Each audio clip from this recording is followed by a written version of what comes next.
This episode of RPMMORadio is brought to you by all our amazing and generous Patreon donors.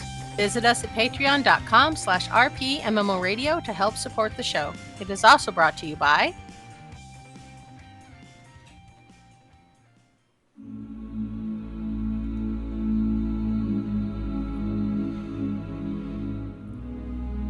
In the beginning, there was nothing. A void to end all voids. And hark! A loading screen did appear, and a shining new logo, never seen before by human eyes. The gods of creation said unto thee, "Enter thy login name and password." And it was good. There was yet another loading screen, this one longer than the first. Thine anticipation doesn't groweth, and behold anew, thine character select. With infinite options and choice from thine thinnest and fair to thine muscled and busty, shades of skin of every color of the holy color wheel, and a multitude of styles of hair. But before the perfection is folly, and thou wilt never achieve it, for there is only one whom is most perfect. A character of such perfection, it will never be reached and recreated again. The first one, whose image many have tried to remake and recapture, but whom is always just out of reach. Woe, I say unto thee, create new. Let thine imagination flow, and create what will be, not what once was. Go forth and create. From the book of the Holy Roleplayer's Guide, Creation, Chapter 1, verse 1 through 4. For sale now from Crapco, wherever books aren't sold.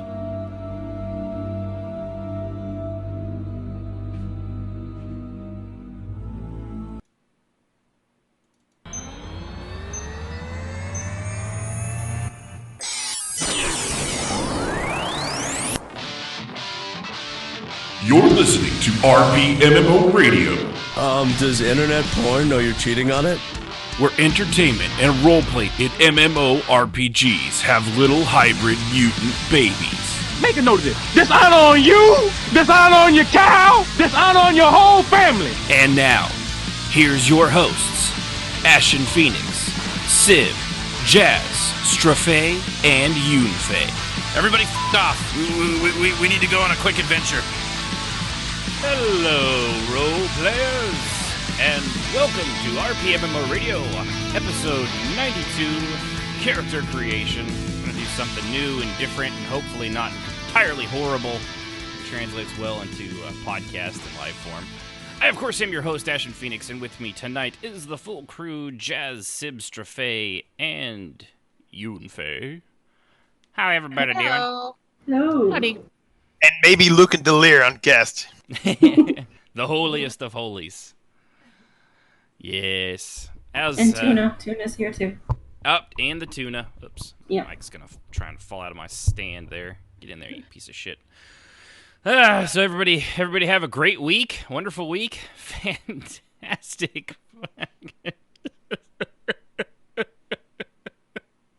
Why is it so hard being grown up? It was so much cooler when I was 5. So how'd your weeks go? Adulting sucks. Well, I have a question. Mm-hmm. Why is Oklahoma like soup? Well, because unfortunately, the devil made them do it. It's the devil. It's like soup all the time. It really is. Yeah, everyone's always like, "Oh, the humidity, it's not so bad." Never lived in Oklahoma, have you? Yeah, there's different. Like, the Texas humidity is different than the Oklahoma humidity. They're both bad, but in different ways. It's a strange thing. Like when I visited California, because I lived in California, we went out there for a funeral, because that's always fun. But we buried my grandparents at sea, not like alive. They had passed away and were ashes. We weren't actually just like, sorry, Grandma, right over the rail. But so glad you clarified that for us, right, boss. just to be sure. Though technically they were never seen again. That is actually true. But we went to the shops there, and I think it was Ventura Beach, and the guy in the shop is like, "Oh, I'm so sorry for the humidity today. It's so awful. I'm sorry you had to visit when it was so bad." It's 72 degrees, you fuckwit. Because that dude totally had control of it, right? Right. Well, and it's like, but we were like, this isn't humid. Oh, no, this is really bad today. I can really feel it. It's like, we were like, my mom looked and looked at each other and like, nah, dude, no, this isn't humid. This is beach weather. This is fine. This is fantastic. If we had this every day of the week in Oklahoma, the state would be busting at the seams. There's just no way. But no, that you couldn't. He was all put out that we didn't think that his humidity was proper humidity. It was like we personally assaulted his senses somehow and his feelings. It's okay. He just lives in that small bubble of California. You can't understand the humidity level in Houston or Oklahoma. For that clearly, he never left the state because, and I know it's different everywhere. I've heard Florida humidity is just awful.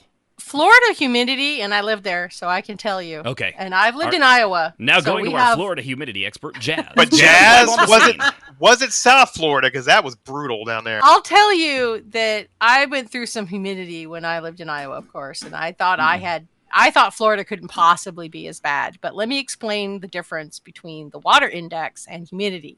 And while that is the same thing in Iowa, in Florida, it is not. It is not. It was awful. We swam to work. I had never experienced the level of humidity. And I adjusted to it. And I didn't even have AC in my house most of the time. I got used to it. And I like it hot. So I was fine, except for a couple of days in August when I actually ran my AC while I was not home so that I would not come home to a tin can on fire. But yeah, no, Florida, and I'm told New Orleans, in anything along the Gulf there, and I'm sure Houston is one of them, the air gets you can taste liquid. it. Yeah. I don't know how you can even breathe. It's hard to breathe. When I would go I worked in a big corporate building, and I swear they kept it at 50 degrees. The lead artist that I work with, Jazz, summed it up best when he said, "Man, when it gets bad here in Houston, it's like the mouth of the dog," and he was not kidding. No, he not. Yeah, I would walk out from 50 degrees in that place, and I would walk out into it so hot and humid, and it would just take my breath away. I would have to walk back inside for a minute. You feel like you're breathe. Like you. It's like if you put your mouth over a dehumidifier that was not the new ones that are like, oh, it evaporates the air with sound waves. No, the old ones that, like when we were kids, that when you got out of bed because you were sick and you forgot it was there and you stepped on it, it burnt the bottom of your foot because we were just, you just get over it. Like, it'd be like if you put your mouth directly over that. Yeah, and then it was just suck the air right out of your lungs. It was amazing. Yeah. When I was a teenager there, Jazz, I used to say to my buddy there, it's like, hey, man, I need my land back so I can get out of this slimy mud hole. Of which he'd quote Yoda and say, slimy mud hole, my home this is. And I'm like, you can have the swamp. Yeah, you can keep your home. Go fuck yourself. I had never sweat in Iowa like I did in Florida. I would get, glisten, and that was my sweat. I don't really sweat like a lot of people do. I get this sheen of water and slime on my skin, but that's it, and it washes off and you're fine. I was driving in that nonsense coming home from work one day, and I looked in the mirror and scared myself because I had these giant pockets of water on my face, and I didn't know what they beads. were. Yes, and I'd never sweat like that. That today, is something. Out here in Oklahoma, it can get like that. Like today, there was no wind, and if there's no wind to move that air around, it feels like that. So I had under boob sweat today on my shirt. Every time I would get out for a package, there'd be a line under my boobies. Bro, just where the sweat. It's not like there was. Not like they hang over or anything. It's just there's so much sweat. Now imagine having boobs. Right, exactly. Ladies, I feel you. I feel for you. Yep. I really do. As one man working on it to another woman that already was born with it, I apologize. It was not a well thought out design. So speaking of well thought out designs, before we get to what we've been doing, if anything, on Roleplay this week, we're gonna do a little something different tonight. We're gonna go over a game that isn't out yet and create characters from it. We're gonna pick Pantheon. So if you want to play along at home, kind of picked it because it's like it's one of the few that's out there. There's a few others that are out there. Was it Defend the Night that Scribbles works on, but it's still a long way out, and they're still getting stuff down. And there's a lot of lore, at least with Pantheon, so it's kind of why we picked it, even though it's not really even in. I think it's only an internal alpha right now. Still, it's never getting out of alpha. Yeah. But it's not a roleplay game that will probably ever have roleplay. Right, and we may never. I think I know I'll play it just because it's kind of what I do. I like to try these things out at the very least and see, because I like throwing my money away. EverQuest Next, I'm looking at you for things that really don't really come out or in a proper way. Vanguard, I'm looking at you. WildStar, just. I mean, not that I have any like examples of that per se, at all. It's definitely an attractive looking MMO because it looks like EQ1 or gives me those nostalgia feels.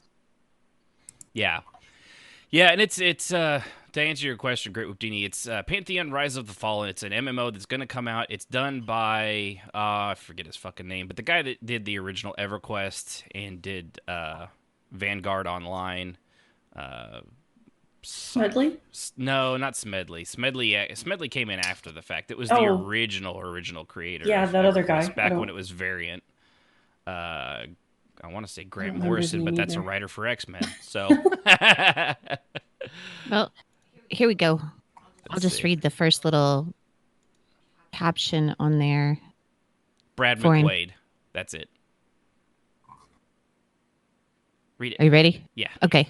It says Pantheon: Rise of the Fallen takes place on the high fantasy world of Terminus. I think I'm pronouncing that correctly. That's correct. Terminus. Yeah. A widely diverse land formed from fragments of many different realms and times, bringing with them their unique civilizations and deities. Explore long-lost realms as their people and cultures vie for power and form alliances, struggling to gain a foothold in an unfamiliar world. Uncover civilizations and awe-inspiring locales that offer incredible adventures for you and your friends to experience. Enter a world where the environment itself tells the story and where the content is always king. That's the first paragraph of the lore. Now, how much? In other words, happens? some gods decide to play practical joke, throw a couple worlds together, smash them together, and make everybody duke it out, right? That's right. Two men That's enter. basically One it right man there. leaves. Yep. Yeah. Whoop. That's as about as much as I do right now because we were told not to look at this till this right now. Yep. I'm like, we kind of I glanced over some of it, but so that's what we're going to be doing. If you've not looked into it, I mean, I would say with any MMO these days, check your expectations at the door. You'll be less disappointed when you actually see the game. Very few of them lately have been like, "Wow, that's everything you promised us." Yeah, that'll happen. Yeah, like even the big AAAs didn't, Final Fantasy. When 14, this all came out, and this ESO. webpage has been around for a while, but when it came out, I was in love with this game until what's-his-face opened up his big maw. Brad McQuaid. And started talking about how role players are pathetic, and this game will not pander to them in any way, shape, or form. Yeah. So and he can kiss my entire ass. So Yeah. that was the end of that. But I was really excited about it until then. And maybe and maybe investors will be like, "Hey, Brad, shut the fuck up and do it anyway." But yeah, on Ash and F, what you said about expectations, perfect example. You remember SWG, how you could go put a player city in the world, and like that was that part of Naboo, and no one else could take it from you. Yep. when they announced EQ2 and said they would have individual housing and communities, Oh, yeah. I immediately thought they were going to build off what they learned in SWG. Instead, Nope. we got the instant Instant. door, and I was like, Yeah. man. Yeah, that one tiny room in an inn in the starter zone held hundreds and hundreds and thousands of little tiny other rooms behind it, all through the same door. But all right, well, we'll get to that here soon. So first, let's see what we've been playing or role playing. Anybody? I know it was pretty. I don't know. I barely think I even logged into Star Wars this week. I think I didn't get a chance to log into Star Yeah. Wars because Wednesday morning my son went into the ER and I did not Oh come no. home until Friday. So I didn't sleep that whole time. So then I went to bed Friday night Mhm. and I got some sleep. But yeah, so that blew a hole in. I mean, Tuesday we had role play Yeah, it's your for in ESO for the poetry night, and that was fun. But that was really it. yeah. So I honestly did not get to role play at all this She week. fibs. She fibs epically. She led an am not. expedition down into those same ruins with a collection of folks, Rufus Oh included. God, I forgot all about that. See what sleep deprivation does to you kids? You're right. We did do that. Carry on, Jazz. My check. I'm waiting for my check later. We did. We did go back to the place where they had found Sial to investigate again and to look for certain things that they might have missed. So it was fun because we got to go back through some of my old notes and see what they discovered, and they did discover some things. So that was cool.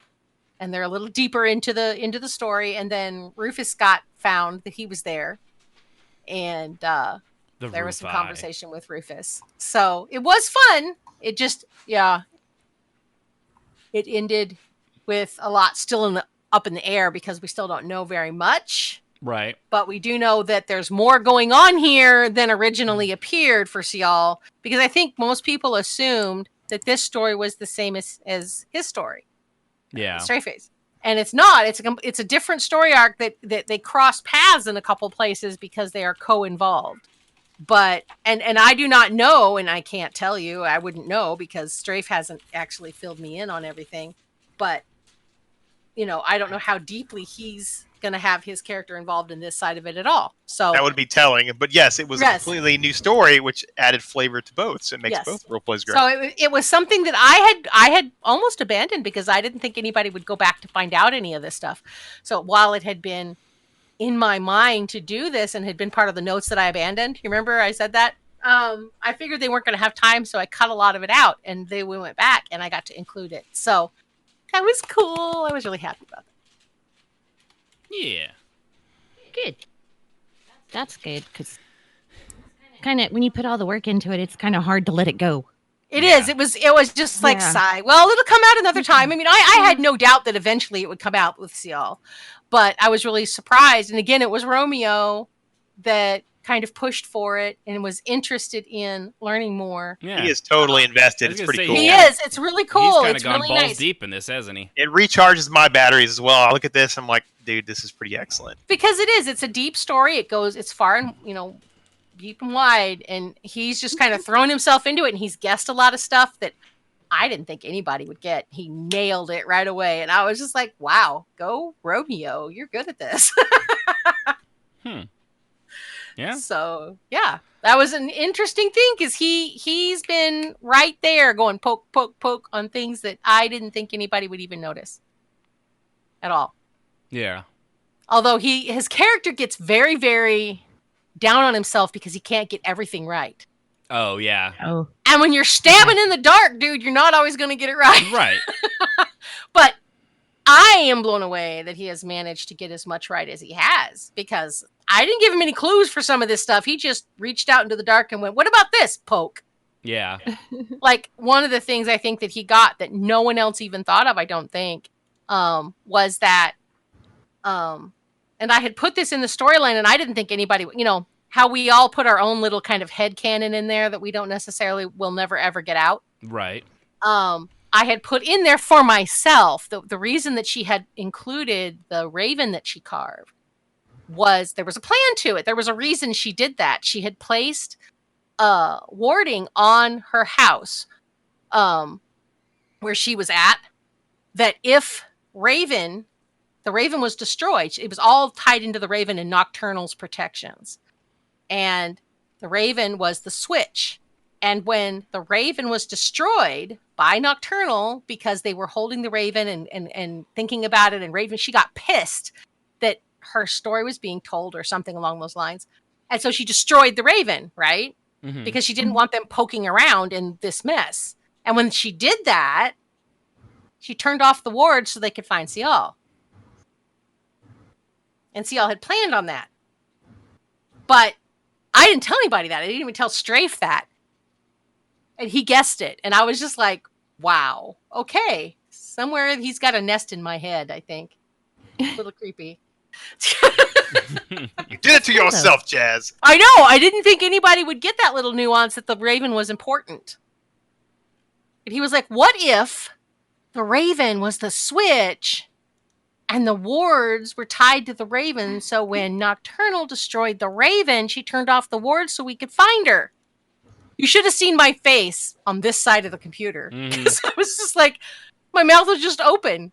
The guy's a D&D player. I mean, he's... Yeah, that's true. And so am I. I'm an old D&D player. And a lot of the stuff that I do comes from that. But still, it was still an impressive move. And he doesn't listen to the show, I don't think. But if I wanted to reach there and just give him a hug. I was like, wow. He doesn't listen? Yeah, fuck that guy. Never mind. He comes across as being kind of dense and stubborn on top of it. And then his character can be brilliant. And it's really just cool. So I have to say I've been pleasantly surprised by Romeo and his capacity for really deep and intriguing roleplay. I'm pleased.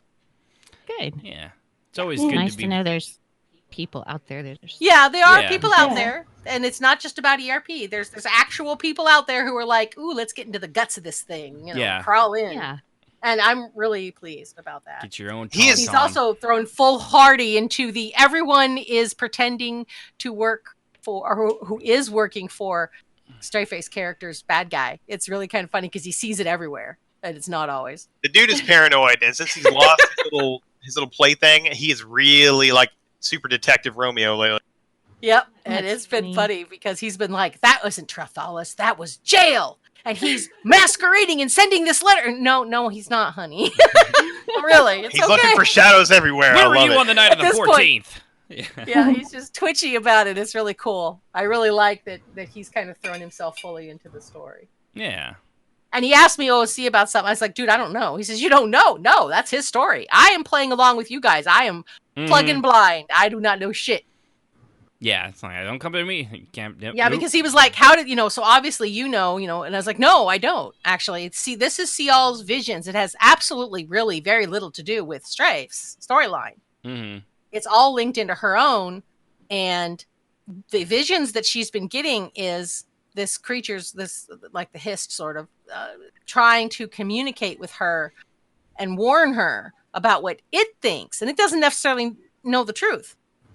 That's the great thing, because where her character's tied into the other like my story, it's all in the past. It's all past stuff, and Cial stuff is all present. So it's you have two different things going in motion at the same time, and it's pretty fun. It is. It has been a lot of fun, because I don't know, because we decided it would be more fun if I really didn't know the whole story. Yeah. She requested not to know, because I gave her the option. She's like, I don't want to know. I like these surprises. I was like, okay. Because I hate surprises, but in roleplay, when you know out of character, you have to make. It's too easy to make that jump and say, I know. Yeah.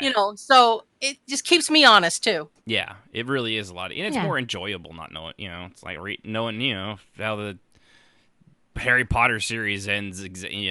When you're just starting out the very first book, it's I mean, you still get the fun of the journey, but there's a little bit lost in. There's something missing when you do it that way. Yeah. Yeah. Faux shizzle. I can say that because I'm a rapper. No, you're not. Are you going to the next role player? Was there any? There was Rufus. I mean, it's. Nah, I think we're good. This one shall remember your lack of yarn ball. All right, Straface, it's that you tie in with that, and I think you're probably the only other one that did any this week. It's kind of by default. The Rufus, you know, he knew that they would be back. So he lurked himself back to that temple. He sniffed around here, poked around there, and sure enough, the patience, it paid off. Because sure enough, who was to walk through the ruins? Was old Boss Kia and her merry band. Most of them were nice, but they were not so nice in putting the Sia in danger. So he watched them a little while, skulked from ruin to ruin. They poked around, oohing and ahhing over stupid rocks. This one has no time for stupid rocks, but he saw the perfect opportunity to pounce when Boss Kia walked up the stairs. And when she reached the top, the summit, this one battle rolled right to her face with a grin and a dance. You should see her face. It was like Joan and Jode were laughing somewhere on the horizon. If this Khajiit could guess, she near jumped out of her skin, jumped back into it, and grew pale all at the same time. There was something about swearing and this and that, but this one did not care. They asked this one questions, this one answered when he wanted to. The Romeo, he is the quite dubious. This one thinks he is the loose cannon. He does not trust this one. This one cannot understand why. He's just worried about the Sia. They went on and on about this dagger to kill the other boss, which this one does not think is very bright either, since, we're all trying to save the Sia. But that did not matter. They found an old gnarly history. It smelled wrong. This one told them as much, but they did not believe this one. They had to go poke around for themselves. And when they did, the tree started attacking him. This one laughed and danced, told you it smelled off, but you did not believe this one. The Romeo gave this one the dirtiest of looks. He does not trust this one, like I said. This is okay. And this is not to worry. He is not as sneaky as this one. Perhaps I will play a trick on him later with a yarn ball. But for now, I must go visit my various bosses. Even Boss K's was there. Something about my infernal dancing. This one loves to make him twitch. But information to tell, information to share. Must find where they're keeping Sia. Until next time, the hunt continues. The end! There we go. What about you, Yunfei? You get anything done this week? I've been writing a lot. Really? But nothing. Yeah, nothing That's I can cool. really share yet, though. Yeah. But I've also been watching a YouTuber play Sinking City. Yeah, I want to get that. It's amazing so far. And, if I had any money at all, I would pick Right. it up. But I'm Yeah. Poe, so I watch stuff on YouTube. You But yeah, Poe. it's really cool so far. And the guy that's playing plays a lot like I do, where you check every corner and every crack in the wall. Yeah, no, that's actually one of the ones on my list. I've seen the combat might be a little janky, but despite its bugs and glitches, it's actually people really seem to enjoy it, and it's one of those ones that I was really looking forward to. So it's good to see that it. I don't need a perfect game; it just needs to be fun. Yeah. Have a good narrative, that kind of stuff. It's better than the Call of Cthulhu game that I played. Yeah, that one. Oof. That was just hot garbage. Yeah, I wanted to get that one, and then I started seeing some videos of it, and it's my money and time are worth more than that. So now I think this one I'll probably have to get on the computer, and I could stream it too. So that's something I want to try to do. Did someone say Call of Cthulhu special? That's Gormal here with the fried tentacle stew. You should come on down to Diaphia's Kill and Grill It. No, wait. Hey, your security. Oh, must run away. Mind flare calamari. Dude, who let that guy in? We did not have an ad spot. I don't know how he got in here, boss. No. I did lock the door, but It's like the Kool-Aid man. It comes when you least expect it. It's those keywords, or man, only when you want, Kool-Aid. Or you don't. He's so still busting on the wall. It's kind of when the Kool-Aid man comes. It's like, some orange juice, some purple stuff. Oh, hey, Sunny D. That kind of thing, yeah. So, let's see. Still playing Bloodstain, Symphony of the Night. Yeah, it's a lot of fun. I like it. Killed the giant puppy head. Really? Well, it's a weird game. Like when I That see GIF it, made me laugh. yeah. What is that? Like you think that's it's like a terrier? It's like a Shih Tzu or something. A Scotty dog kind of a thing. But Jez, it's just the head, and that head is as tall as like a person and a half, and it like just lunges at you, and it's not like it's not like a bloody stump thing. It's actually adorably cute, and I feel bad killing it every time it pops up. But it's just a demon. It's a demon puppy head, and then there's a cat. And it looks like it's just a normal cat. Y'all play the strangest games, I swear. I'm going to go on a limb and say... My husband does too. I'm just like, he'll start going off about some game. I'm like, okay, have fun everything with that. else is like demons and dragons and stuff. But for some reason, the puppy head and the kitty and the cat is great because it can do one of two things to you, Jess. One of two things. It'll make a pillar of fire under you that will shoot up. Or if you get too close, it'll just swat at you like an asshole cat typically would. I'm going to go on a limb and think this is an Asian game, right? It's from Iga. He's one of the original co-creators of the Castlevania series. Okay, and it's like Castlevania. It's a spiritual successor to Castlevania Symphony of the Night. And when I say that, typically that sucks. Except he actually did it. It actually feels like those old good Castlevania games from that time period. Yeah. Well, that's cool. Yeah, I honestly, dude, given your aesthetic for that for the Dracula and Castlevania stuff, you would probably enjoy it. Yes. And I can already hear the music in my head. Mm-hmm. Yeah, it's got great music and the visuals. The visuals are friggin' awesome. And it's actually, for a Kickstarter game, it was surprisingly well done. It's actually voice acted and all that stuff, which I was surprised. I figured I'd be reading page after page of garbage, but no, the whole thing's voice acted. So, yeah, it's got one vampire in it that's totally a la carte, but isn't a la carte, but it's totally a la carte. I was just gonna say that. Yeah, and you can apparently saw that you can fight him at one point too, but you have to get like 100% of the map or something like that. He's like a secret boss or something. Yeah, and more difficult than the final boss. He's basically like the emerald. He's like the ruby and emerald. Whatchamacallits from Final Fantasy 14 or 7. What were those? The that Strophe. What are those damn things called? The big ones. Weapons. The ruby and emerald weapons. Omega weapon. That kind of stuff. That's what. Or like. Is. Oh, you're talking about Final Fantasy. Sorry, my mind was somewhere else. Sorry, dude. Right. But no, it's been fun. Just watched Chernobyl again with Sib. It's really that good of a series. I watched it twice now in 2 weeks. Wow. Do you recommend it? I was thinking about it. I mean, honestly, even for people, if you don't have HBO, I would almost say that show the $15 just to watch it's 5 episodes, about an hour piece, so it's about 5 hours.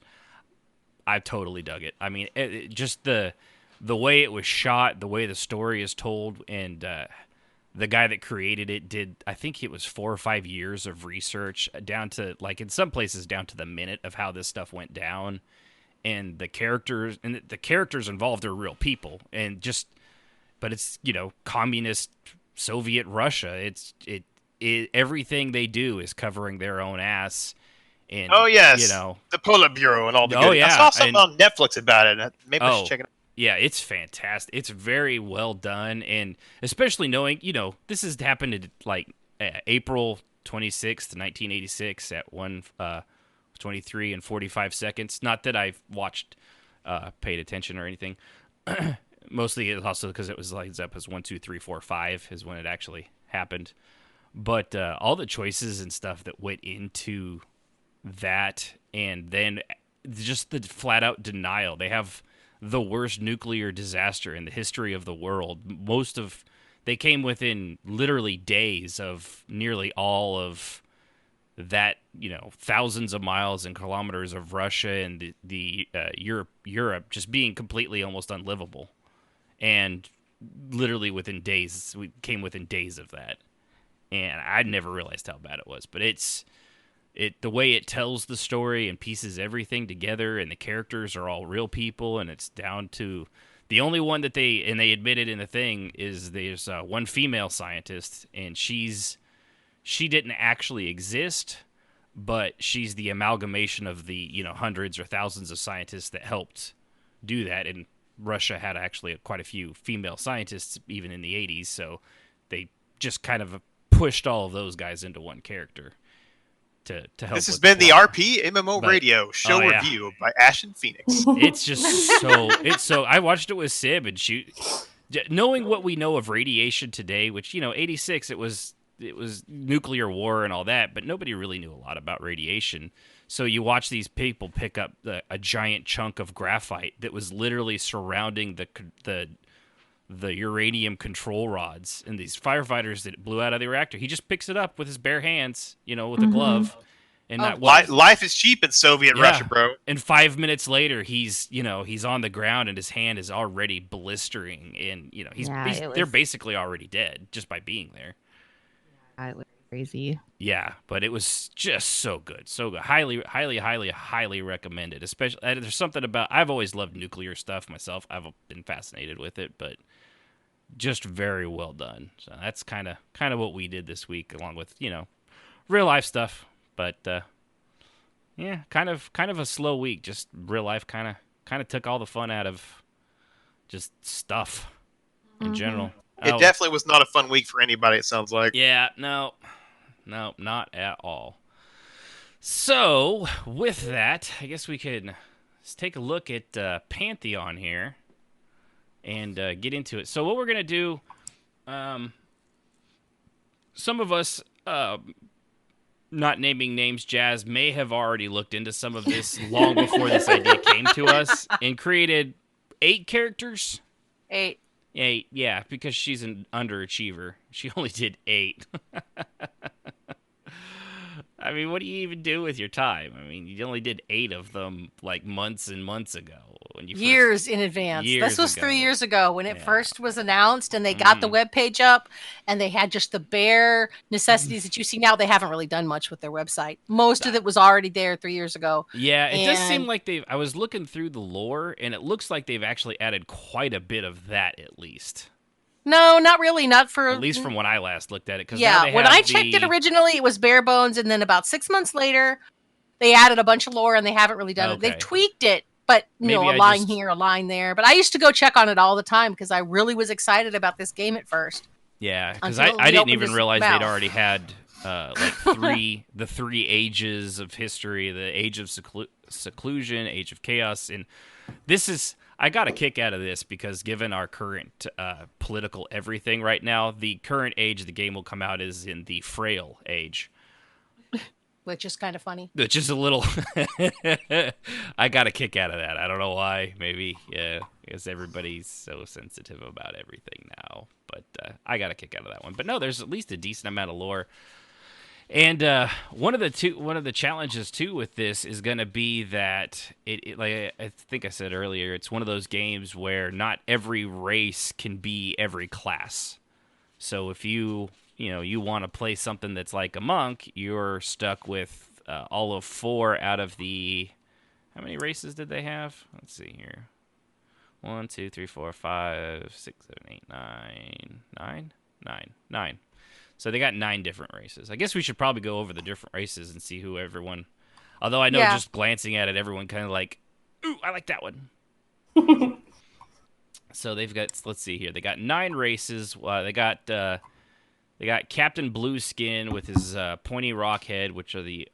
I'm probably going to butcher some of these. The Archai? Archai, I believe is how they pronounced it in the podcast. Maybe Archai. Okay, that sounds right.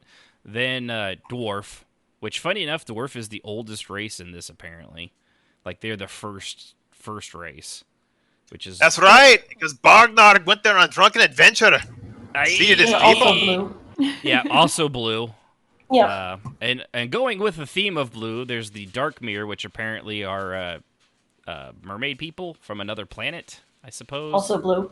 Also blue. Also blue, yeah. Finally, 4th one in, not blue. Something no one has probably heard of. They are called the Ogres.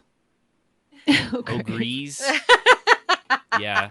Oh, ogres. Yeah, okay. So that would be ogre, my man. Ogres. And then there's some pasty-ass looking Jaime Lannister bullshit. I guess they're called humans. That is the skinniest dude I've ever seen. Look at that waist. Look at that waist. Yeah, so good money. There's definitely like a garter belt, or is it what's the thing? What's the thing that cinches the middle? I'm not really corset. Corset. Either that or he's starving. Yeah, either they're not feeding their army or this guy is fabulous. Clearly, his name is Starving Marvin. That's from right. the Shire of Hungerford. Yeah, he is definitely petite. Wide shoulders. He's got great shoulders. He's like from the nipples up, he is very manly, and then down from the nipples. If you actually covered the top part of his chest and down, you actually could be a woman. Yeah, very shapely. He does have a very shape. Yeah, he does. Very, from the waist up, he's a guy. He's got an hourglass figure. I will say this guy has a lot of proposals. He has great birthing hips, and he has a lot of options. And then next up is one that I actually don't want to like, but she's adorable. Halflings. Yes, I have one. I made one of those too. But adore her. They're just adorable. But they're not. They don't look like. The reason I hate halflings is because they're hideous deformities in the face of God and should not exist on this earth. But this one looks cute. She's just like normal size or normal proportion, just tiny and with really colorful hair, and she doesn't have fuzzy toes. And I was going to say she's got shoes on, so we don't know if she's got fuzzy toes or not. No. Could you dare say it's a throwback to the Kinder from Dragonlance? It does kind of look like it. Yeah, that's exactly what I was. What is? I have no idea what that is. Oh, you'd like those. They would be halflings, except they look just like these ones in Pantheon. So. Okay, good. See, and that's I just don't like the way halflings is. I don't like halflings. One, they're annoying. In Lord of the Rings, they basically ruined the entire story. I'm just putting that out there. It just ruined it. The Frodo guy was okay, but Merry and Pippin fucking just chunked them into that pit that they knocked that bucket into in the Mines of Mordor. Just chuck their fucking asses in there. Call it good. Trip them as you're running. Oh, you mean Moria? Moria. What did I say? Morden? You said Mordor.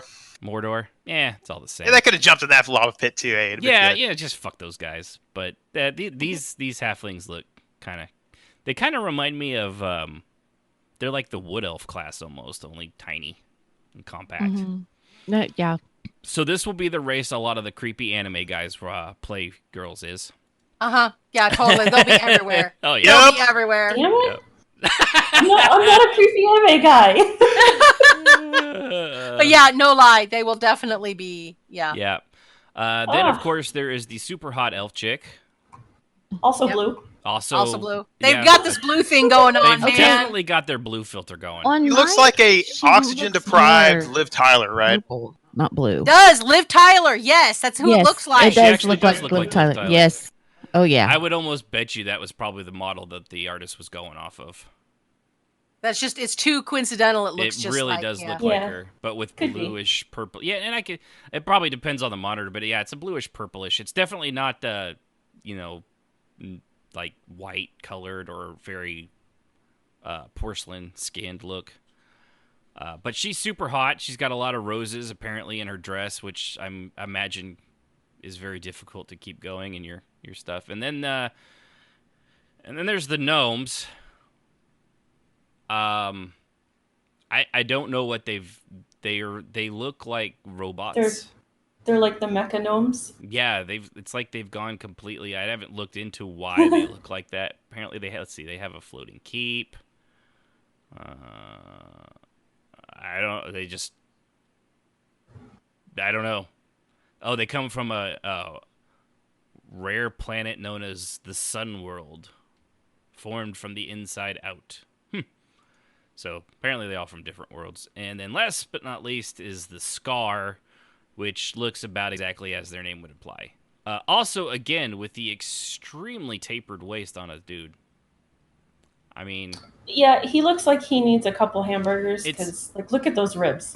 Yeah, well, it's kind of like, for those my comic book nerds out there, remember Rob Liefeld, the guy that created Cable, and didn't like Jesus. feet, but his women would have, like, their back was so far backwards that their spine would have to break in two in their waist. If you, like, pinched it, they would probably just, it'd be like snapping a toothpick and just break in half. That's kind of what this guy looks like, except he's also got a face full of, his teeth are exposed. He has no lips. It looks like the horrible pairing of like an Ixar and like one of those Jim Hadar dudes from DS9. Yeah. That's a good thing. Yep, that is a really good comparison right They're there. Yep. they're clearly going to be the warrior race. Oh, and they've also, if you click on the full body, they've got backward legs, the knee bends backwards, and then from. I will revise my statement. They are the horrible crossbreeding of Ixars and elites from Halo. There you go. There you go. Yeah, but I'm gonna guess they're the. Let's see here. If there was an opposite to any good thing in every race, the scar would stand alone in the extreme. See, called it. Sometimes you can judge a book by its cover art. Clearly. Yeah. So those are the 9 races. And, of course, it does have classes, which do limit what race can be what. Let's see. We've got the typical stuff. Cleric, Paladin, Warrior, Dire Lord, which is kind of... that's a Shadow Knight. Yeah, Shadow Knight. I'm sorry. Dark It's just Knight. like, they didn't even try to hide that one. Yeah, they just read about it. It's like, it's a Shadow Knight. It's a Shadow Knight. Yeah, at least they came up with a different name. Well, I probably had to for Trace. Right, yeah. And then Ranger, Rogue, Monk, Summoner, Enchanter, Wizard, Druid, and Shaman, which I am strangely, Shaman can't be, it doesn't have dwarves on it, which seems like a missed opportunity. Shamans are always dwarves. And I will say, based off what we know from EQ1, don't play the Ranger, you're just going to die. Yeah, Ranger. Yeah. Yeah. I have to say, it looks like ogres are the most limited. There's only 4 classes they can play. Oh, really? That's what there's a chart. Again, just like EQ1. Oh, where's the chart at? I'll put I was going to say, because there's also 2 additional classes. Oh, are there? That are, I guess, stretch goals. There's a bard and a necromancer. Oh, bard and necromancer. Yeah, I posted in that thing. I've never heard of those before. But if you click on the race, like if you go to like the gnome race and it says learn more, and then underneath, right there on the left side, there's like a chart that says what you can and cannot use. Okay. Oh yeah, I see it now. Yeah, the ogre, you only have 4 options. Yeah, humans can be no surprise. Everything. Humans can be everything.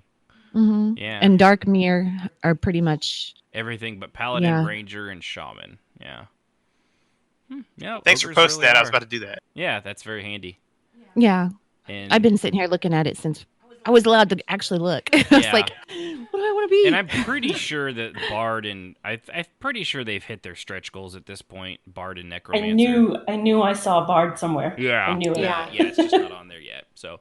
Yeah, because whenever I was looking at the classes on the website, I didn't see Bard on there, and I knew Uni had mentioned Bard, and I was like, I don't see it on there. Yeah. Yeah. Yeah. That's probably where I was looking. I actually just looked at their pledge stuff too, and they're really going in there for it. So you got 50 to 150, 200 to 500, $1,000 plus.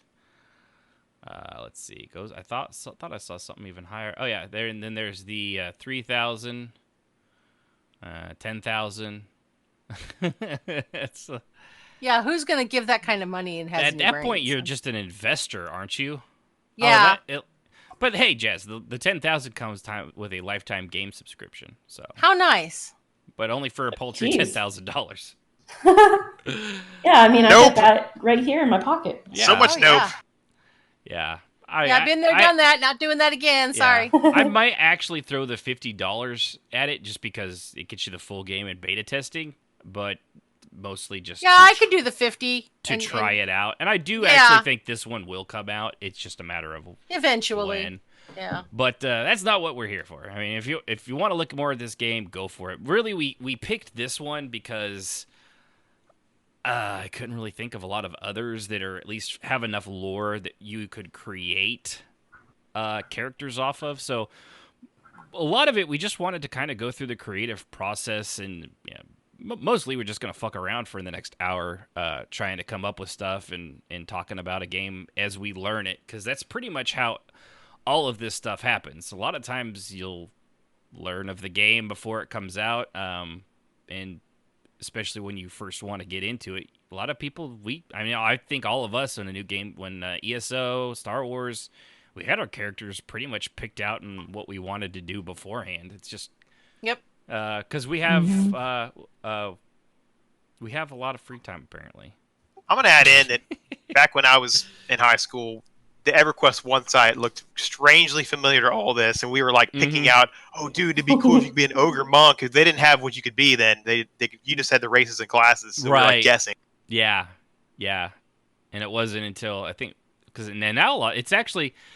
I mean, I kind of dig it. I don't like the like what Black Desert does, where it's like a gender locked thing per class. I'm not crazy about that, but I really don't mind the class in race locking. I've never minded that. Yeah, that one I don't mind. It makes sense with what they can or can't do. Yeah, but ogres are simple. Maybe they can't figure out how to do anything before things. So And the stuff they are is like Dire Lord, Druid, which actually that's a little Shaman and Warrior, and those make sense.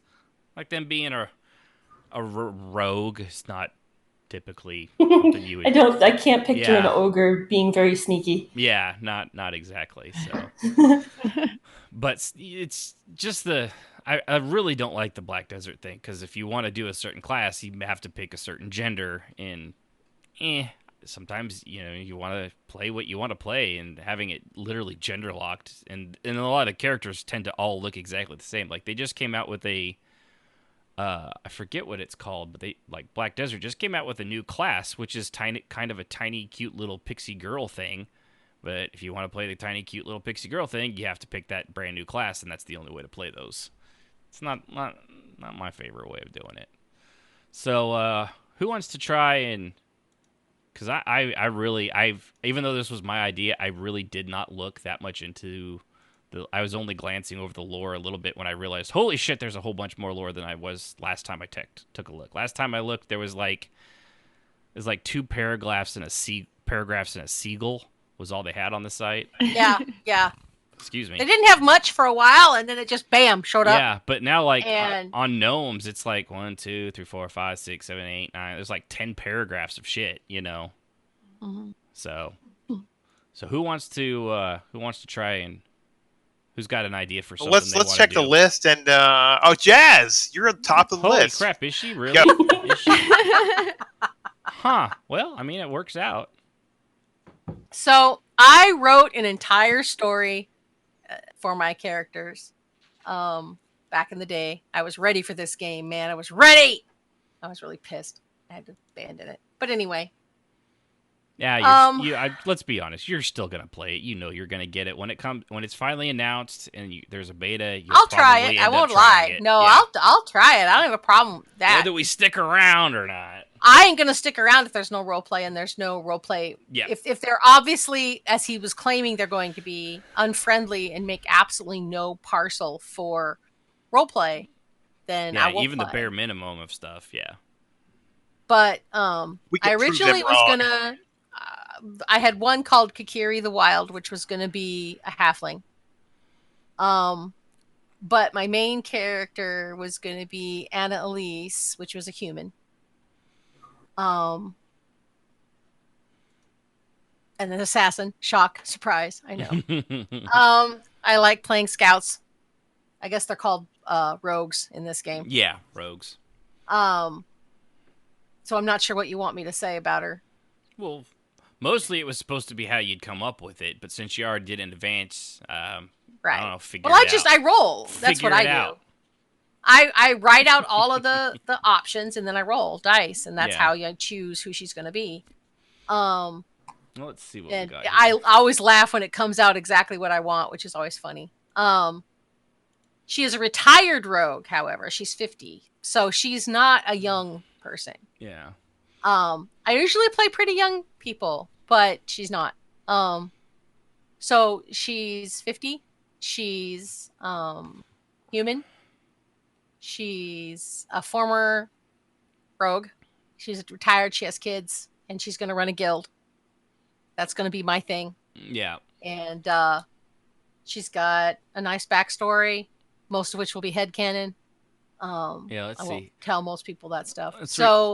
Go off. Let's see here too, because I figure what we'll do, we'll go when each one picks a race. I think Sib, you suggested this. At least since there's like a fucking page worth of stuff. At least the first paragraph of what like the humans are, according to this, like the first description, the elevator, the elevator, whatchamacallit thing. Like on where it says like on the gnomes or yeah, well, like or on the humans. Yeah, on the humans. On the humans, you want me to read that first paragraph? Yeah, go ahead and read the first one at least. Okay. That way we get an idea of what because every game the humans have different history. Every race has it's all different. So at least let's give everybody an idea of what the humans are like in this game.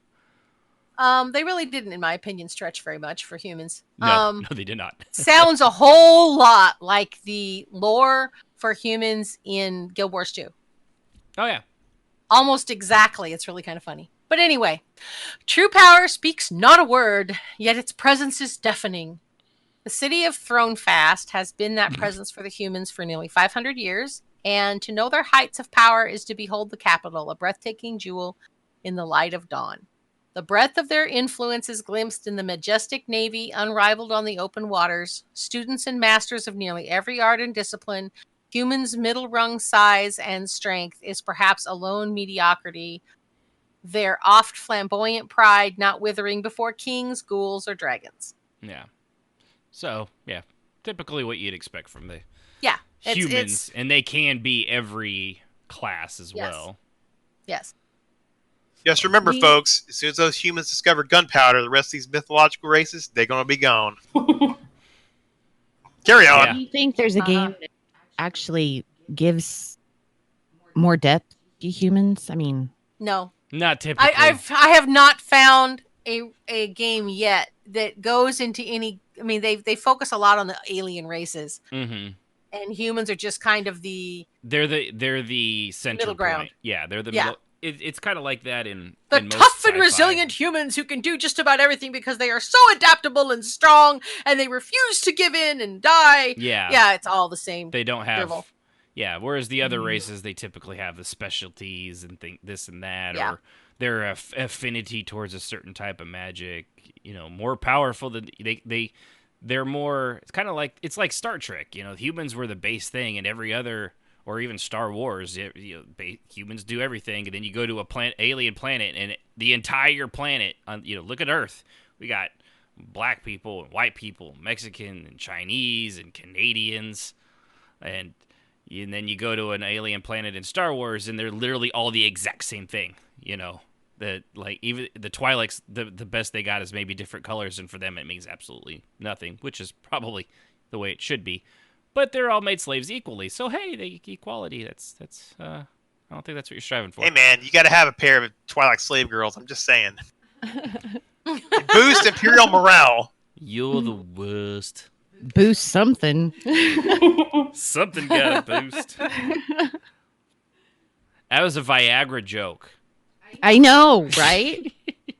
But yeah, they typically... It took the old guy to figure that out. Humans are the baseline, and everything else is either on one side or the other of humans. That's almost even Final Fantasy does that. EverQuest does that. Lord of the Rings really does that. I mean, it's just how it works. Because I guess it's because some reason we can all identify with them. Yeah, probably so they don't bother to be real specific because they figure we can all identify with them because that's what we are. Some more than others. Yeah. So, all right, well... I think EverQuest 1 today, humans were like kind of a jack of all trades. They were the newest race. They were the naive baby race. They were trying to expand beyond their means. And that's how they explained it in that. Yeah, but again, it was real loose. Yeah. Okay, so, well, Jez has... So you have, what was some of the headcanon you came up with that based off of the information that was available at the time, at least? I came up with her story based on family and culture for that time period and race when she was being raised up. she's well, my headcanon is Right. complicated, as you know. She was found when she was like 8 years old, nearly drowned. They know nothing about her. She was sold to the Assassin's Guild or the Rogue Guild. Right. And they trained her and were pleased at how skilled she was. And she was raised up to do that. And then she retired after she had her son and decided, well, kids are about as weak as you can get. So we're going to stop before somebody figures that out and comes after mine. And she retired. They are super squishy.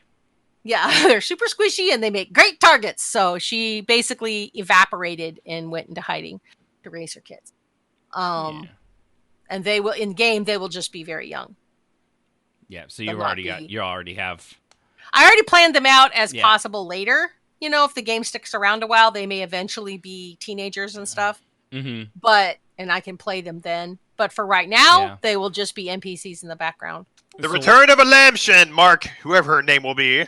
Actually, yes, I made a kind of an lambshin. Her name is oh gosh, I can't even say her name. Erenanor. Erenanor. Erenanor. There we go. Erenanor. There we go. I'm going to call her Nanu. Nanu. Means morning sun. I pulled a lot of it out of Elven dictionaries and then just kind of corrupted it into sounding cool. That's how that's Elven appropriation. I'm telling you what. Right. Yeah. Whatever. Anyway, I also go into Google Translate and I pick a language and I do it that way. So why did you decide to make her already retired instead of I've played a lot of very young characters and I'm kind of tired of that because I'm not young. Well, yeah, but even if she's not young, she could still not be, retired. Because according to this lore, I mean, people don't live that long that are like that. Well, that's why I was at. I'm just so if I wanted to make someone who is going to work well with my life now, and having her being constantly running around killing people probably is for somebody that has more time to play than me. So making her older made more sense. Plus, and she's retired because as an older person, you slow down, and when you slow down as an assassin, you die. Yeah. So the moment she started slowing down, she wisely retired and said, "Okay, we're done." Yeah. So, when you start stumbling, you're gonna die if you stay in that lifestyle, and she knew that, so she quit. Yeah. Okay. Yeah, that's what it's kind of. All right. So, who wants to try something? Who's got something next? Let's see. Anybody? And I'll take volunteers before I start picking out of the class. Well, I did pretty much the day you pointed us to the page. All right. I'll go after you five. Okay. All right. You're up. Well, obviously I picked the halfling because, look at her. Yeah, she's gorgeous. Look at her. I love everything about her. She's tiny. I love her colors. Her hair's friggin' long, too. It goes all the way down to her hair's awesome. Yeah. Her hair is so awesome. And it's all pointy at the top. Yep. I'm terrible with names, so I would probably name her Allison, last name Chains. Because I would pick Bard, of course. Oh, they come to snuff the rooster. Oh, yeah. I guess, I would play her young because even though I'm an old lady, I love playing very young characters because I feel like I can kind of grow up with them in the game. Because generally when I start a new game, I only have a limited knowledge of the lore and stuff like that. So I like to learn things through the characters. Yeah, you develop the knowledge as the player with the character as well. You do it in tandem. Yep. Yeah. All right. Let's see here, and let's see what it says on. Do you want to read the halfling thing? Or you got it up? Sure. Okay, go for it. A refreshing blend of madness and mirth. Already sold. The halflings of Wild's End have a youthful exuberance that never dims, and a resolute spirit that makes them undefeatable. Effortless stealth of a wolf and the devious charm of a child. There are few circumstances in which a halfling cannot work for the upper hand, especially in the trees of their home. Therefore, their reduced stature is an advantage, an unassuming and agile extension of their personalities and gifts, whether in danger, discourse, or dance. And I would also make her, if there's a height slider, absolutely bottom Bottom is Should make her the teeny tiniest tiny. of the tiny. Yep. Yeah. They Drives really me do crazy sound a in lot games. like wood elves in a lot of ways too.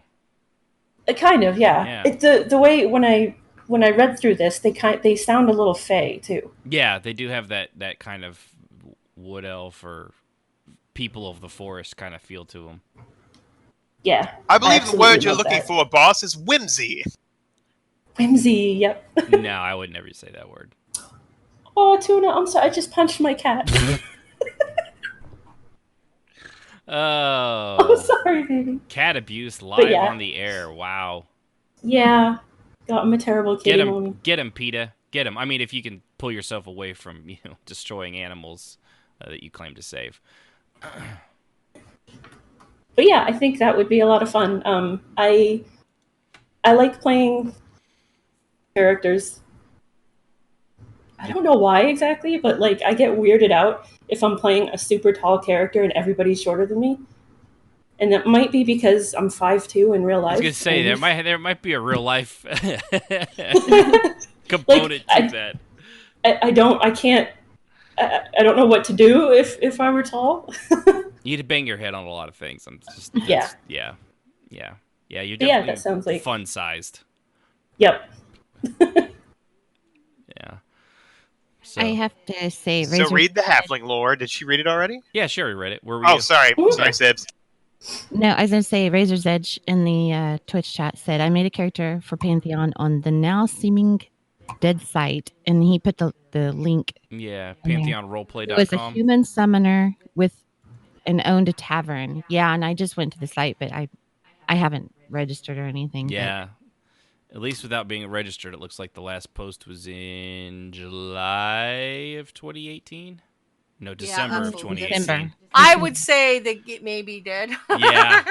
Well, I mean, if as long as the game's taking, But there's kinda still. jumped the I mean, gun it on looks that. like it is still up. Somebody's added days to it. Yeah. So I mean, it's not completely dead. Yeah, It's just, it does expire in 161 days. Yeah. So.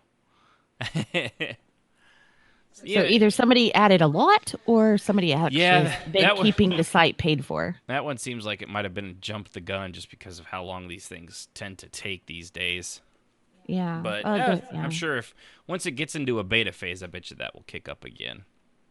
I would hope so. I might have to go register for that. Yeah. So yeah, Pantheon, was it PantheonRoleplay.com? Yeah. If you're looking into what's out there. I don't know if it's still being updated or not, or if they just added that and it just kind of fizzled out, or who knows. You got any headcanon going on, Uni? Yeah, that was my next question.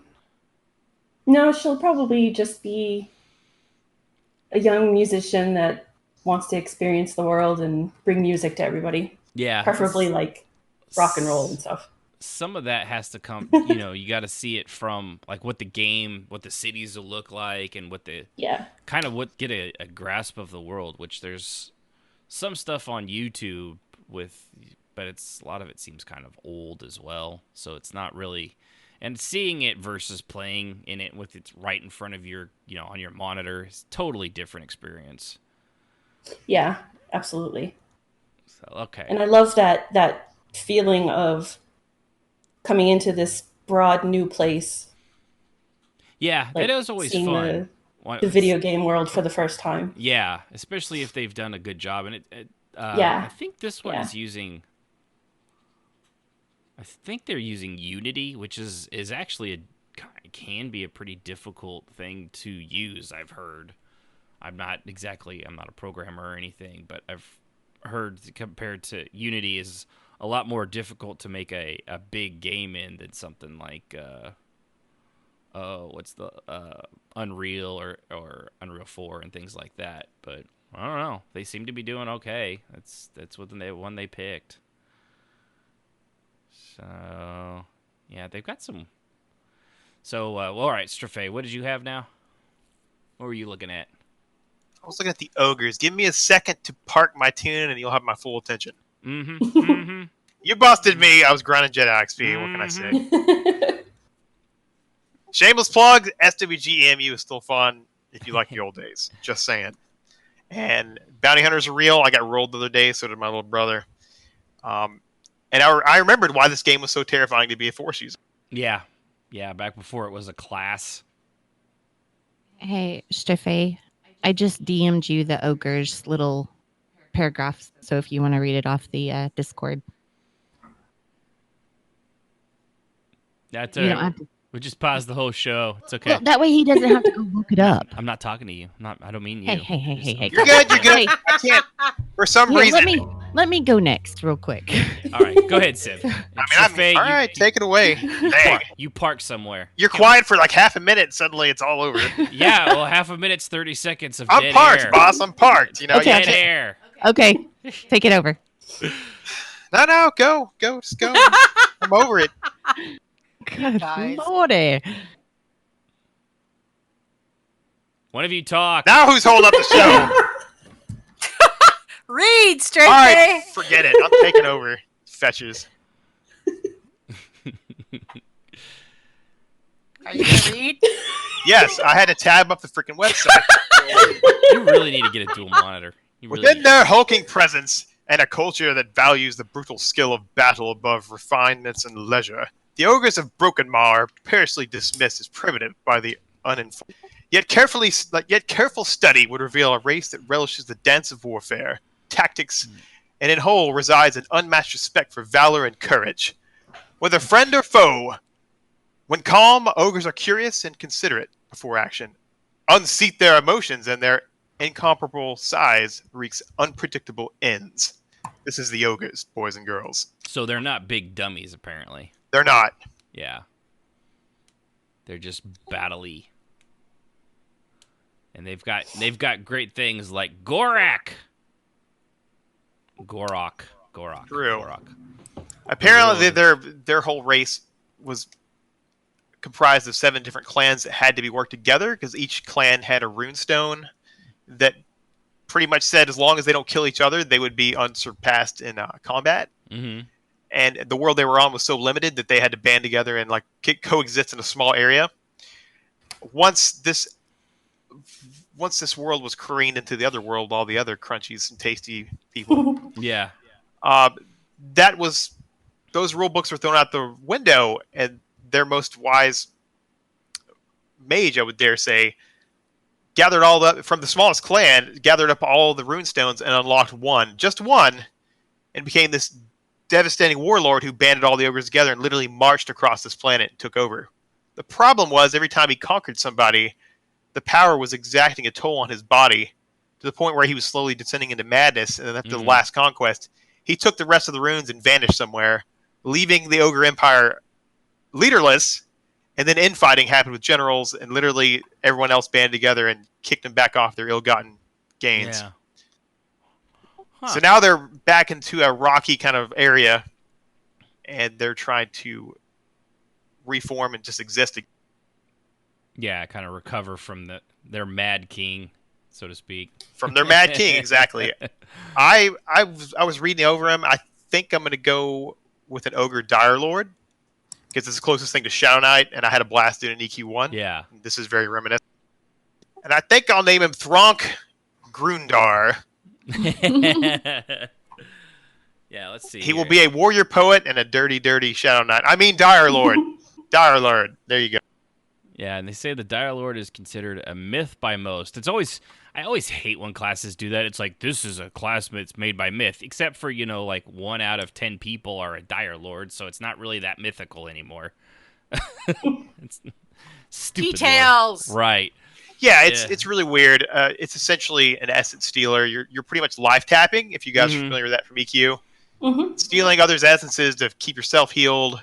Mastering the crippling power of fear. Yes. So, Kazakh Thul, anyone? Just saying. Yep. With some ability to manipulate the very essence of their enemies. It should be a tank / utility class. It looks fun. Yeah. Yeah. I say that until they nerf it, and then, we'll see what happens. Cloth, leather, and mail. Yeah. It would be fun to be a considerate ogre talking with somebody, and then someone cooks off the short fuse of temper and just go completely belligerent. That could be a lot of fun role. Yeah, it does. I'm pretty much over elves and pretty races, and I'm like, you know what? I don't care. If you play an ogre, you get rid of a lot of the derp and roleplay real quick. Yeah. Because no one wants to hang out with you that's in it for the ill-gotten. Yeah, that worked out real well, didn't it, Sib? What? Playing an ogre so people wouldn't hit on you. That works out great every time, doesn't it? Oh, yeah. No, it doesn't. Trust me. If you're a female, it doesn't work. When you make a babylicious looking orc, I'm just saying, she was pretty smoking. She did make the prettiest orc I've ever seen. Thanks, Jazz, for backing me out. You were the prettiest orc I'd ever seen. I don't know how you did it. I didn't even try. You walked in. Story in my head. You walked into the guild bar and it was like, there goes that lady. Seriously, every person I know in our RP community that has met Bully has been like, she is so freaking hot. I don't know how she did that. Sharpie tusk, pale as eyes, wondering when. Who's going to be brave enough to go ask her for a drink? I wanted something that was different, and I had never played an orc before, so... Well, you did good, kid. Thank you. Yeah. She would, for those that don't know Voli, she would break your arm if you try to talk to her. She was literally a warrior. She was almost a Klingon. She was Especially if you complimented her. Oh, yeah. Like, I believe my armor got punched in the nose repeatedly. It was what it was. It was worth it. There was a knockdown, drag-out fight that Ericus had to break up on his character Caves and basically drag her out of there because she was wanting to stomp a mud hole in him. She was pretty violent that day. Yeah. Unfortunately for her, that's a turn on for Trav. So that didn't work. I was like, oh, she hurts me so horribly. Oh, I hope she does it again. Want her to stop my mud hole. Oh my god. Okay. This has gone far enough. Nursing that bloody nose in the mirror. She hit me just so. Oh, wow. Wrong. But yes, ogres look cool. I don't think many people will play them in roleplay. Yeah, they don't get a lot of love. They're only going to play ogres, if they don't want to get laid. Yeah. And I don't care about that. Unless they're a guy, but the girls, they won't play girls. They'll only play guys. Because guys are big and burly, and you know what else is big and burly. So they'll play male ogres for that reason. Maybe I should play a female ogre then. That'd be hilarious. There you go. Play a female. Unfortunately, you'll probably get hit on just like Yeah. Oh, and that'd be fun, because then you could troll the mess. I think you're not a man. I think the getting hit on part will be a big problem for the Dark Mirror. The mermaid people, because she's not bad looking. Yeah, probably. I can tell you right now who the furries are going to play, who the ERPers are going to play. There really isn't a true fur. I mean, I assume you mean the Scar, but they're the Scar and the Archie. I'd say we're getting the Archies. Archie, yeah. Sorry. Okay, which one did I have? I picked out for the furries the Archie and the Darkmer. You think so? Because the Darkmer is really more just an alien kind of.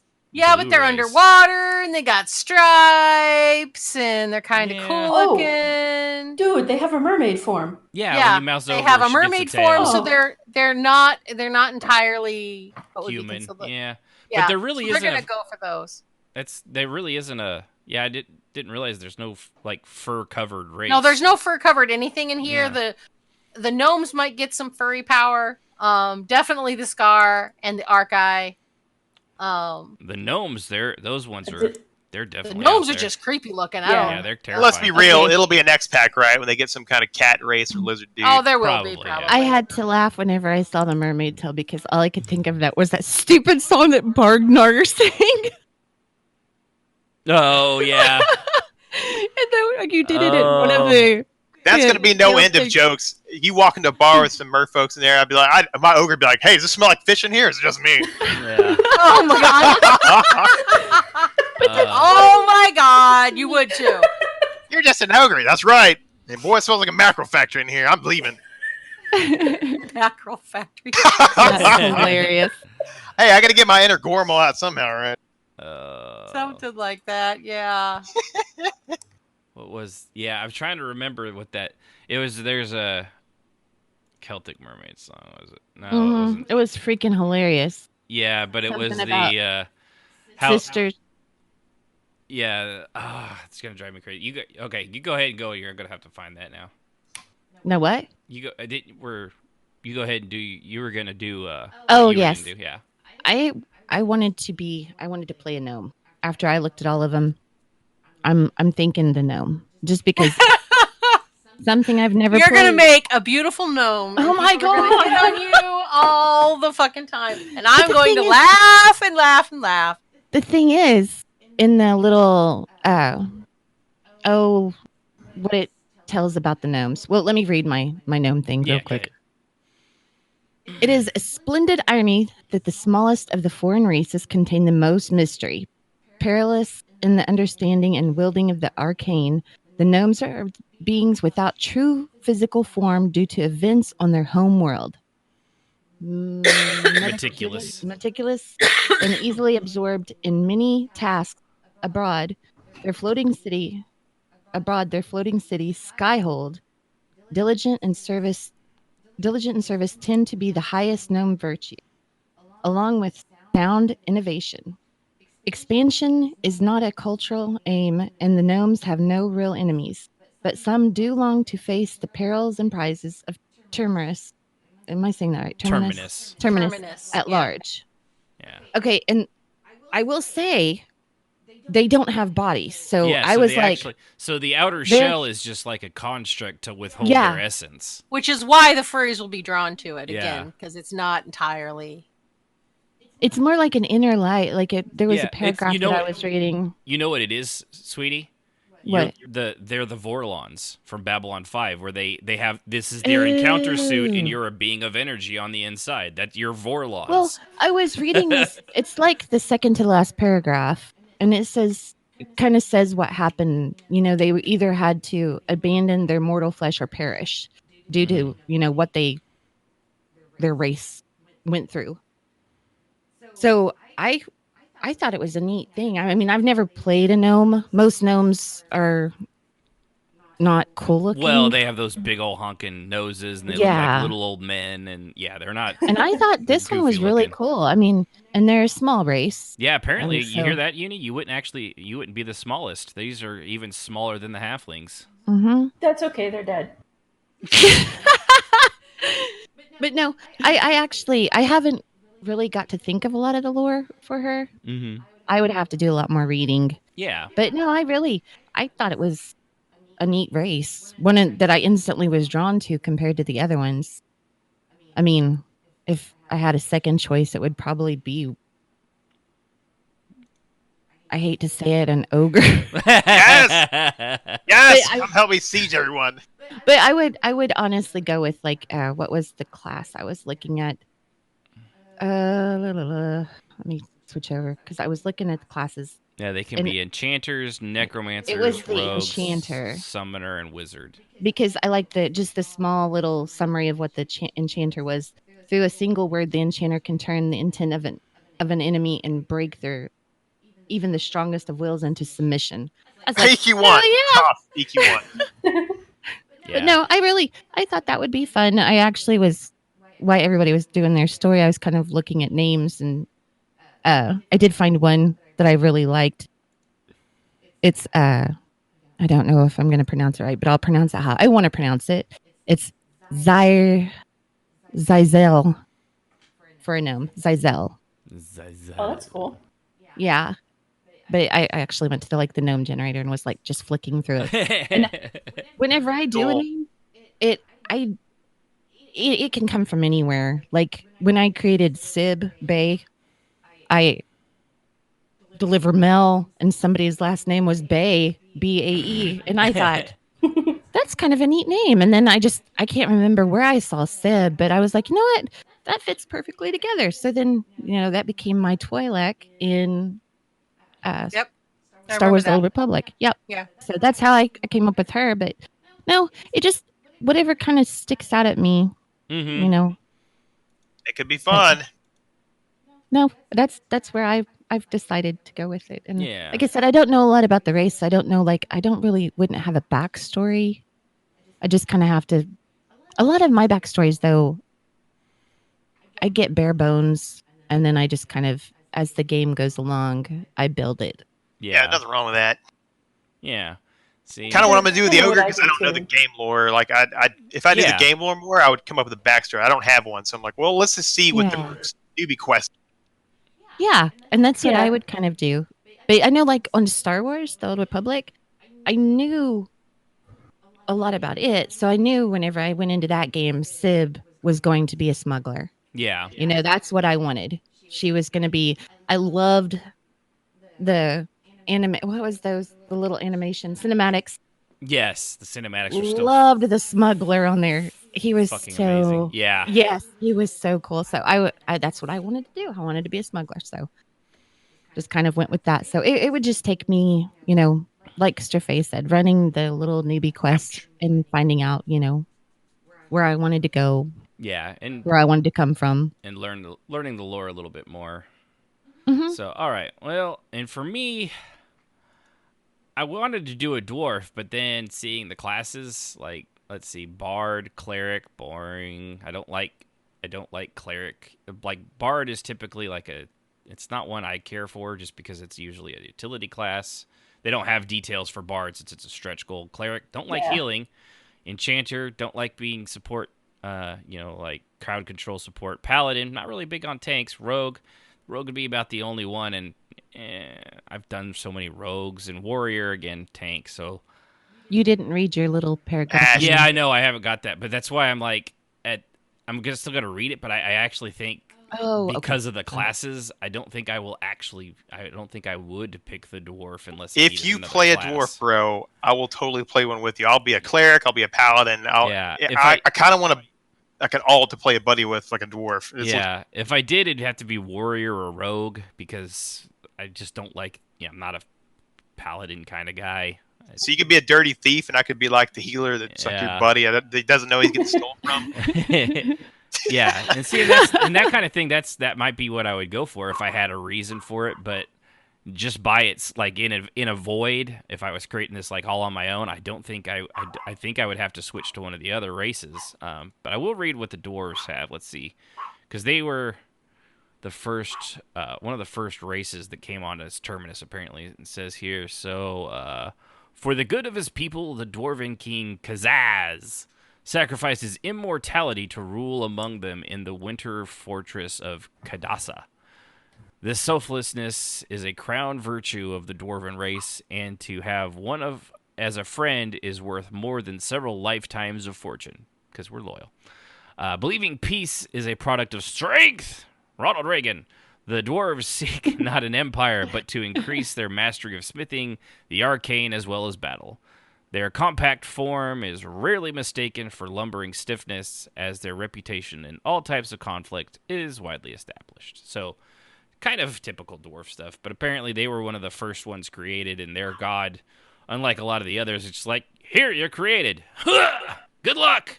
He stuck around, sacrificed his immortality, like and yeah. became their king. Yeah.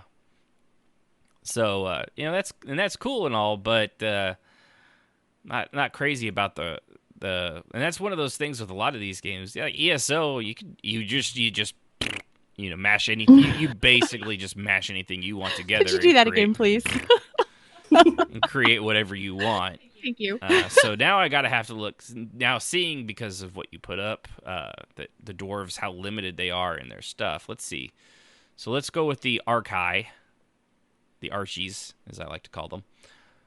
They're actually very unique looking, but I've seen them in game. They almost, and seeing it now, it's obviously their skin, but in the game they look almost sci-fi, really, because they've got like glowing lines through their bodies. It's kind of a weird design, but it's kind of neat at the same time. And they got weird bony things sticking out of their forehead, and then their hair comes out of that. They kind of reminds me of it. Go ahead. I was gonna say they're kind of. I think they kind of look like they'd be the like dark elves of this game almost. What were you gonna say? Oh, Delin popped into my head whenever you said they had like a bony. Yeah. bony thing growing out of their head and the hair growing out of it. Yeah. Yeah, a little bit. It's just reversed. Instead of being behind it, it's in the front. It's a forehead bone, not a backhead bone. So let's see. So the Archai say that they are on a spectrum of uniqueness. The Archai comes second only to their neighbor Gnomes. So I guess those two are their buddies. But in sharp contrast, the culture of the Suroa is a vibrant and strong as the massive crystals and ores of its geology. Devout and sincere Archai bodies manifest their environment, their ethereal energy bonding with natural elements of at a very young age.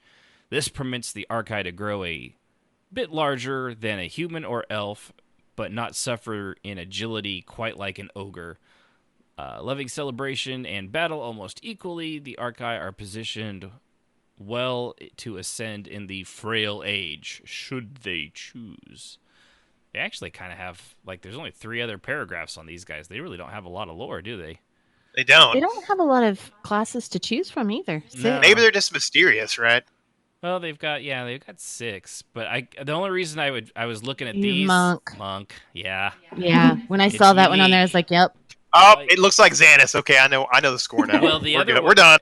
And the other one was because the other one that could be monk is, other than human, of course, is the Darkmere, the mermaid people, and the Scar, which Scar is out. I'm not playing a weird, bony looking dude. But the Darkmere kind of looked interesting too. And they're the mermaid ones. Let's see. You don't want to be a primitive elite though, Ashton? A what? Yeah, like an elite from Halo. Oh. No, I'm good. These guys apparently they were created basically by eating another race. Nice. Well, I mean, I hadn't got that far. That's kind of metal. That's kind of metal. Yeah. When you're hungry, right, Ashton? That's right. So who's going to read the Darkmere? Dum. Who? Yeah. Someone want to read Darkmere? Who has a Darkmere? I'll do it. Jazz. Or Jazz will do it. That's even better. I don't think I have a Darkmere. Let me look. Oh, you didn't? Oh. No, I didn't have a Darkmere. You made 8 people, and the one you didn't make was Darkmere. Yeah, because I didn't like most of them. Mine are human. Oh. I didn't make the mermaid people because I wasn't even sure if they were going to walk on land. So I was I ain't doing no water surfing thing. Thanks, Little Mermaid can be with somebody else. You know somebody's gonna name one Ariel, right? Yeah, of course they are. Ariel. Yeah, there's gonna be like XX Ariel. 8,000 of them in different ways of spelling it. Yeah, there'll be an Ariel, Ariel. It'll all be I'll read it if you want. Because they can't resist. I'll only be impressed about when I Flounder? See a male one that's Scuttles. Yeah, Scuttles. I want a Scuttles. No, Flounder, and then Sebastian. Okay. I'll read it. Okay. You give them an inch. Go, Surfay. Go, Surfay. Out of their own way, the Darkmere of Sironai would perhaps become a contemporary of Thronefast, even its chief rival. But their native beauty, valor, and nobility have rusted down to bitter ornaments. A vast disdain for other races lurks beneath their tranquil surfaces. Calling none friend and few honored as foes, their ferocity in battle is as ancient as their herald origin. While with their tall, slender form and ghostly eyes cast an unmistakable presence, Darkmere ambitions are a pregnant mystery. Why are they pregnant? We have no idea. We're just reading these lines. The kingdom quietly advancing on land and sea. That was a bit of a weird line, a pregnant mystery. Yeah, that's weird. Isn't it? Why can't it just be our ambitions are a mystery? Yeah. That's why I had to troll it. I'm just saying. Okay, when he read nobility has rusted down to bitter ornaments, all I could think was, look at my collection. Isn't it complete? Wouldn't you think my junk collection is complete? Wouldn't you think I'm the race that is the Sea Dark Elves? Hey. All I could think was that song. I was like, that's horrible. It's a dangle hopper. When she was combing her hair with the fork. I loved it. That made me laugh so freaking hard. You just don't know. I just thought that was hilarious. Coming in 2022. The Little Mermaid, live action. Hey, I saw that they were talking about doing Melissa McCarthy as Ursula. Yes, they were. Melissa McCarthy as Ursula. She would do awesome. Yeah, she would be a good Ursula. And it's not just because she's hefty. Oh no, she would freaking. I know that's what you were going with. I would really love to see her do that. You're just fat shaming her. I'm gonna fat shame you here in a minute. Under boob sweat. There you go.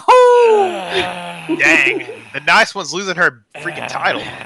Dang. The nice one has not had a lot of sleep this week and is super tired.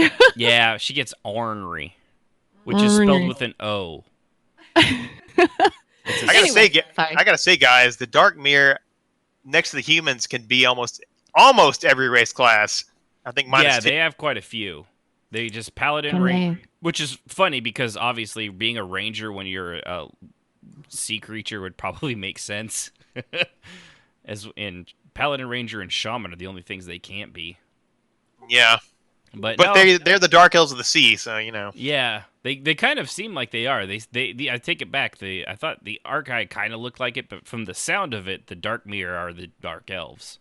They actually have more class options than the elves, which I would have thought the elves would have been next to the humans. No, they're second only to humans. Yeah. Yeah. The elves have 1, 2, 3, 4, 5, 6, 7, 8, 9. But I have to say, it's kind of a neat. It's kind of a neat class. Not one I would choose, but to have that option of the tell. I mean, yeah, that is. I've not seen a game that's done that before. Yeah, I'm curious to see if that's just like an art thing, or if you go swimming in this game, will they actually transform and not just be like a bloop, you have tail, bloop, you have legs, bloop, you have tail. Yep.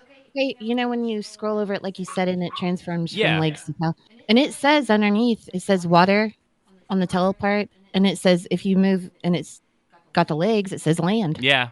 Yeah. So I'm betting that's what they're planning. Yeah. No, it should be that'd be neat. I don't think I've ever seen somebody do an actual transformation of one of the races just based on, if it was swimming. They better, knowing these guys, I bet you they would probably have a huge bonus to swimming because these are the ones that created the original swimming into a wall so that you can get your speed swimming up.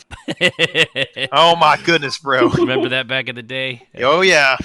Just go, I think I went to, not Calethin. What was the high elf city? Felwith. Felwith. Yeah. In the moat. Yeah, in the moat. I forget what I put on my arrow key because it was before. A small rock. Yeah. There you go.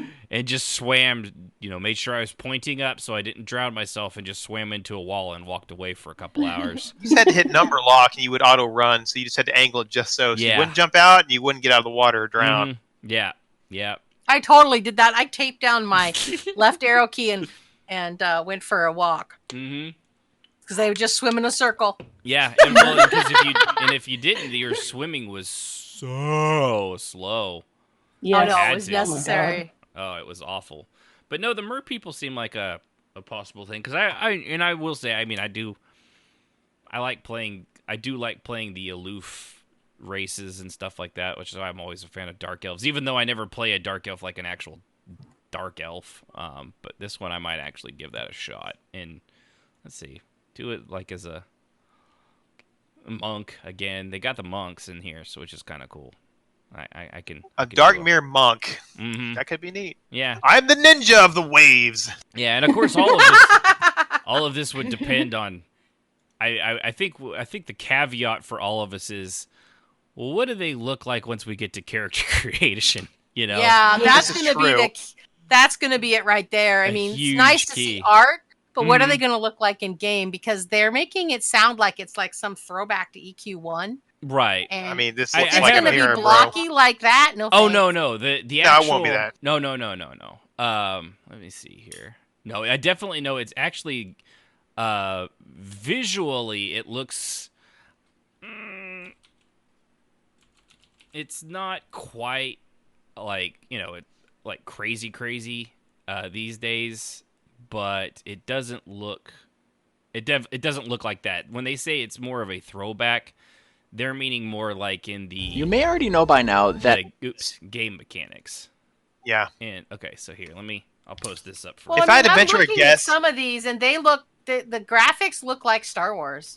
It does have...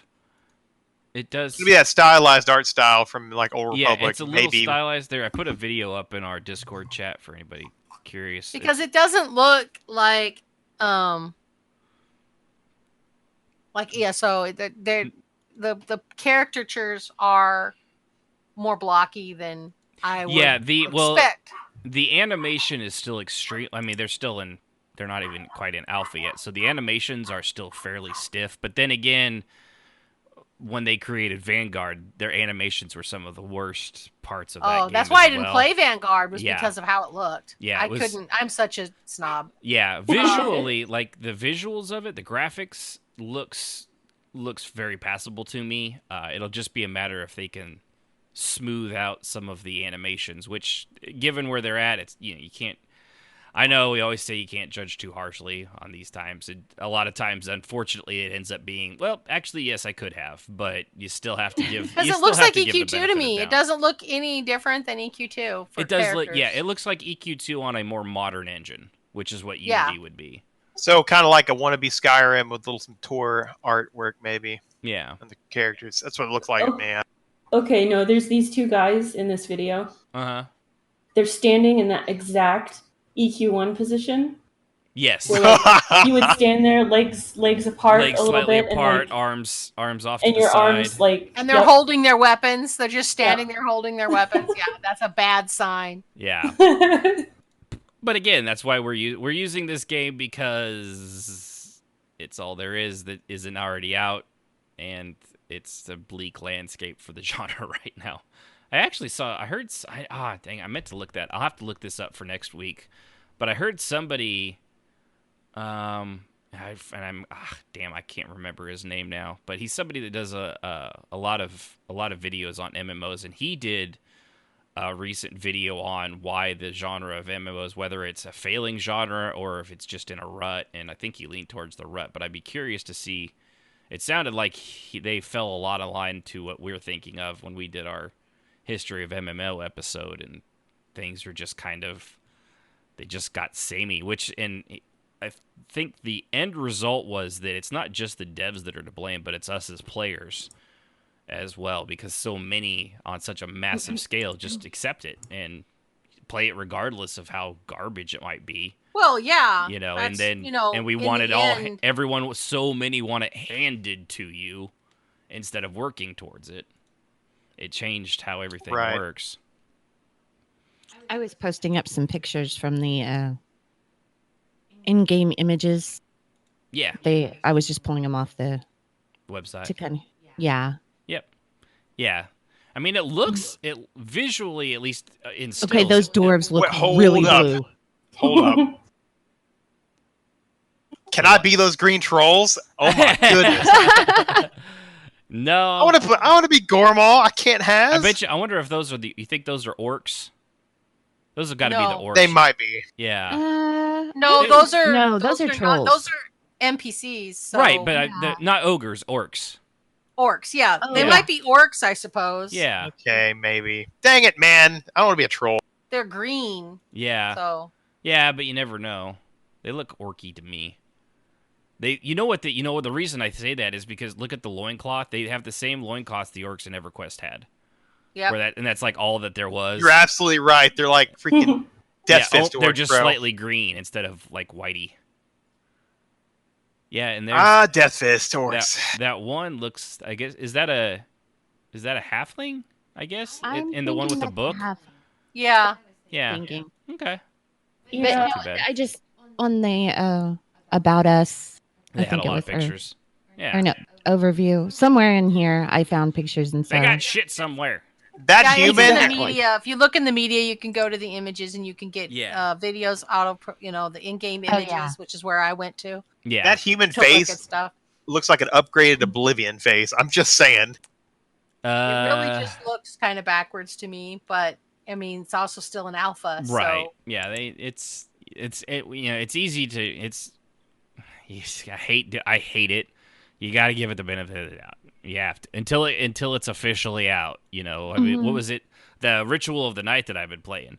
The art style of it was changed and revamped almost at the last, in video game terms, at the last minute, even though it was already 2 years late.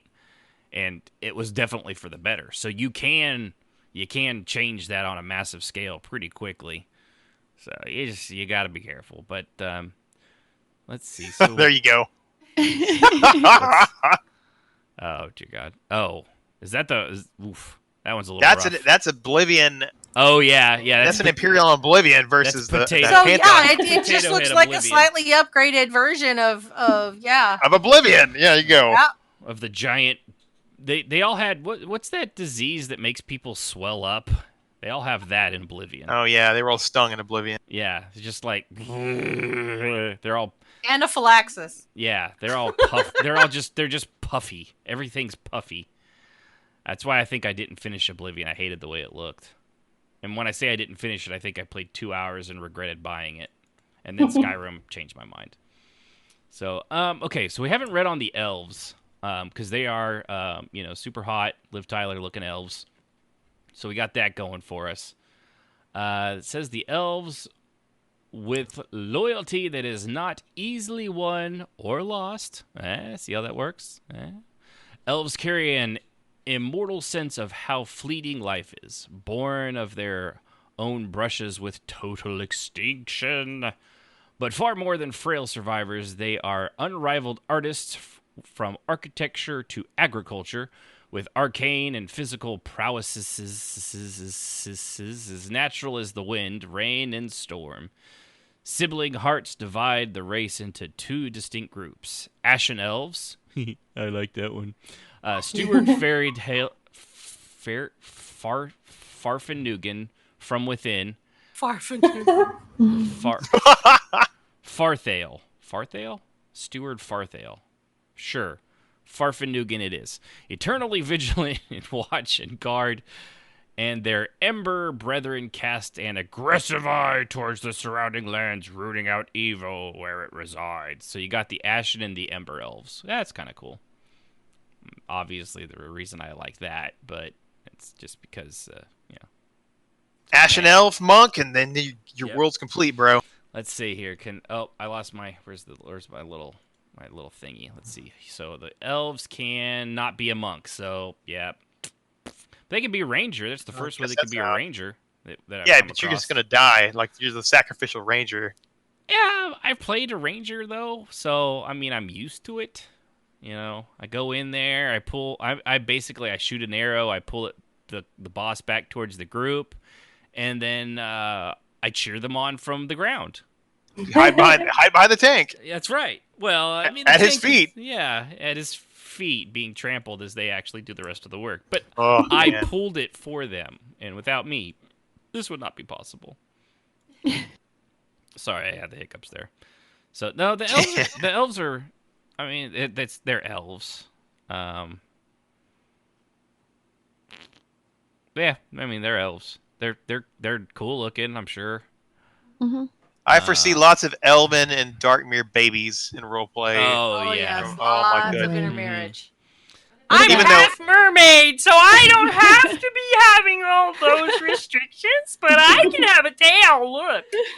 All wrong with Ashen, his ranger, and his monk, and my ogre will be like, "Hey, you know it's gonna happen. Yeah, I know you this. I am so cynical at this point, but I'm gonna have that conversation with someone in that game. Ashen." My ogre will roll up to your monk and be like, "Hey, he sure got himself some tail, didn't he?" Oh. Ba-jing,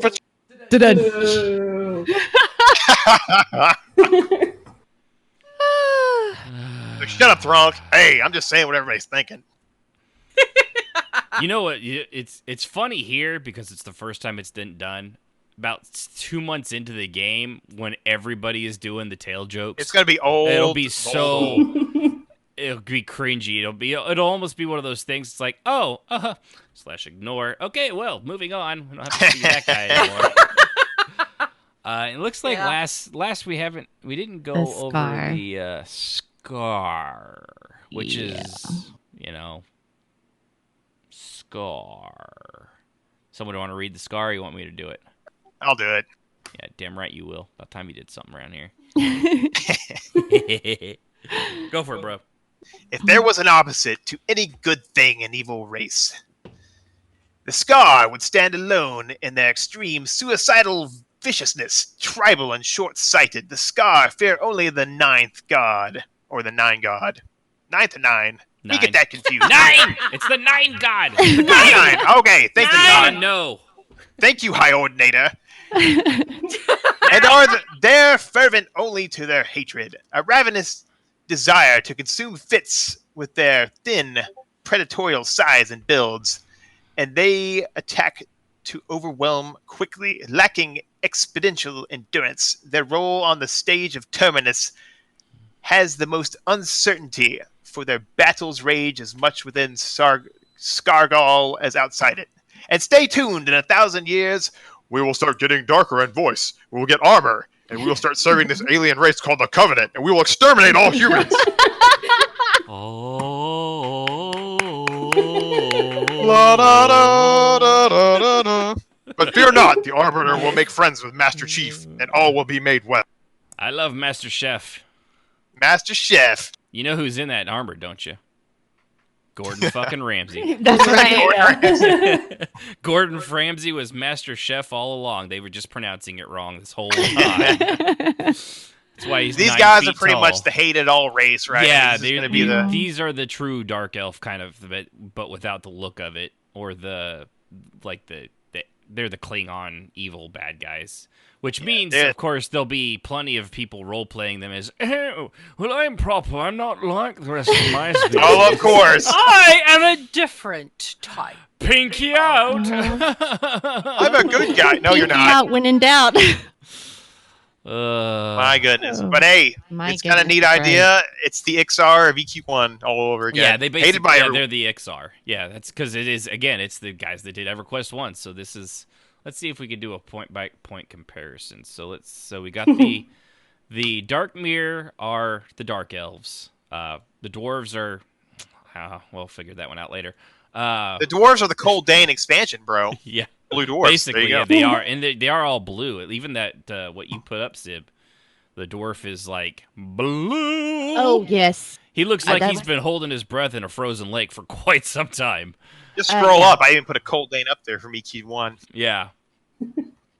So yeah, I was a little shocked how blue they actually look. Yeah, and I think that was an in-game photo. Yeah, and the Archai seemed like they'd be the High Elves, maybe. Manifest their freedom and celebrate in battle, kind of. What if they're like made by the Gnomes? And the Gnomes just didn't say nothing about it. Yeah, could be. Yeah, and Maybe sneaky. Dark Mirror, Dark Elves, Ogres, Humans.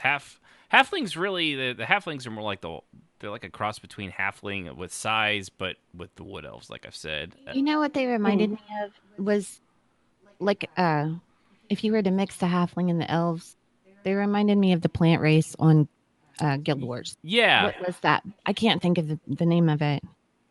They were called the Planty McPlantface. What? Oh, now I have to go look it up. I don't remember the plant I race. don't either. What? In the plant race Guild Wars in 2. Guild Wars 2. Oh, and see, if you hadn't said it, I've been able to tell you. God damn it. You asked what? I'm looking it up real quick. Yeah, I was like, you're going to have to look it up because now it's going to bug me. Almost there. The Sylvaria. The Sylvari. Yeah. That's what it kind of reminds me of. Yeah, they are. Those. Yeah. They're definitely pinging on that. All right. Yeah. Yeah, so and obviously elves, gnomes, Scar would be the Ixar from, if we're going off of EverQuest stuff, that seems like kind of what they recreated here. So if I had to, in the end, I probably, at this point, I think I would go with a Darkmere monk.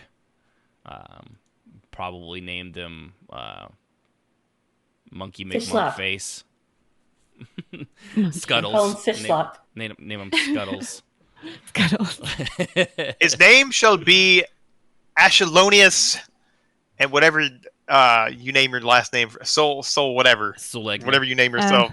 Yeah, there you go. So you always do a derivation, right? I've noticed that. Well, I usually have an X, and usually Soul is in the last name somewhere. That's the the big takeaway I do. So it'll be Ashen owns your face, Soul own your nut, pwn your foe. Yeah, pwn your foes. I don't know. Yeah, XXX. that's right. XX376. Yeah, Leet. Leet Dude. No, I'm just gonna do Leet Dude. Hey, you can go back to the classic and be Son Goku. Son Goku, that's right. There you go, Actually, bro. I think it You're was the original. Goku. I think I did Goku-o-Sun, so. Oh, that's even better. Yeah. What was that, Sib? I was going to say, I was reading just like a little paragraph about the game. Actually, what they're, basically what you guys were saying it was supposed to be like. Mm-hmm. But I can't understand how it won't be role player friendly with all the, it's basically a group forming game. Mm-hmm. Yes. It really, So it is. I don't understand how they cannot. I mean, even I'm going to just read this little thing real quick because it's got me fascinated. It says Pantheon Rise of the Fallen is considered to be a spiritual successor to classical MMOs such as EverQuest and Vanguard, and will promptly feature a PvE-centric design with plans for at least one PvP server at launch. Pantheon focuses on challenging content and the social aspects of gameplay, such as grouping in guilds, making friends, and earning a reputation in the community. I don't see where they can, even if they say they are not going to cater to our peers, I still think it's going to be a game that might do that, actually. Yeah, well, and you have to remember too, just because he's only the guy that said that, Brad McQuaid. He's one of the most well known of all these, but he's only one dude. Like he's a chief creative officer. Yes, yeah, he's mentioned in this article. Yeah. We've had this problem in every game we've ever been in. If there's anything that I've learned is that when you have one person voicing that, you've got three that agree. They just didn't say anything. And games that do not pointedly plan on housing, pointedly plan on RP friendly type things, they're not going to do anything about griefing. They're not going to do anything about harassment. They're not going to do anything to promote like having houses and things like that. Yeah. It never ends well. So when he said that, I just chucked. Yeah, and you know what sucks too, because I read the same. Because I think we both. I don't remember which one of us read it and passed it on to the other. And I've tried to find that article where that was. No, it's quoted, gone. They yanked it almost immediately. Yeah, it's been ghosted everywhere. I cannot. I looked. No, there's absolutely nothing left. The podcast that it was on when he said it is gone. They and even the articles, everything. And there was articles about it, and I can't find because they got a lot of blowback from that immediately. Yeah. As I told a lot Jazz, of people were pissed. As I told Jazz, this game going out the gate for the role players like us is just going to be a grief fest right out the gate. Mm-hmm. Yep. And it'll be like EQ1 where the role players had to go actually out in the world, like an obscure place to hang out and do their deal because then even they got grief when they got found and they had to move a lot of games are like that for us, though. Yeah. Right. Oh, now. I know. I mean, but I'm not like anywhere in the gaming, world and not get grief from role players. I mean, ESO. Holy crap! They gave him mud balls. That's true. And or AOC, where they gave them the ability to pee on people. Yeah. Remember that? And vomit, yeah. like literally vomit. And they only pulled it because they got sued. And they finally pulled it. But, I did post a picture real quick in the chat that looks like a housing picture. I'm going to cross my fingers. But no, that's totally a guild hall. But in the world, that's probably the Paladins Guild or something, or Wizards Guild or something. You go to get trained. I'm sorry, Jazz. I didn't mean to interrupt you. But no. He just said it's a dungeon. It's a dungeon. Or that. I mean, every game in existence that's an MMO could easily accommodate role players simply by making copies of zones they've already created and allowing role players to have access to it as houses. Mm-hmm. It would be very easy to do. Mm-hmm. Because they put that furniture in there.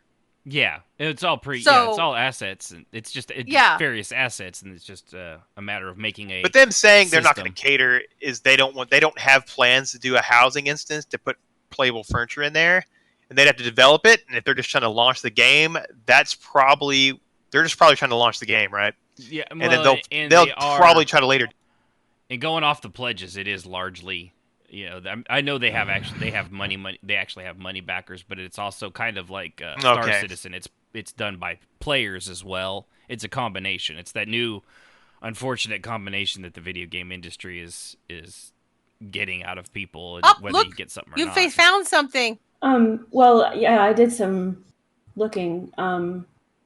He talked about Brad McQuaid. Talked about alternate rule sets, including potentially a roleplay server. He had to eat his hat.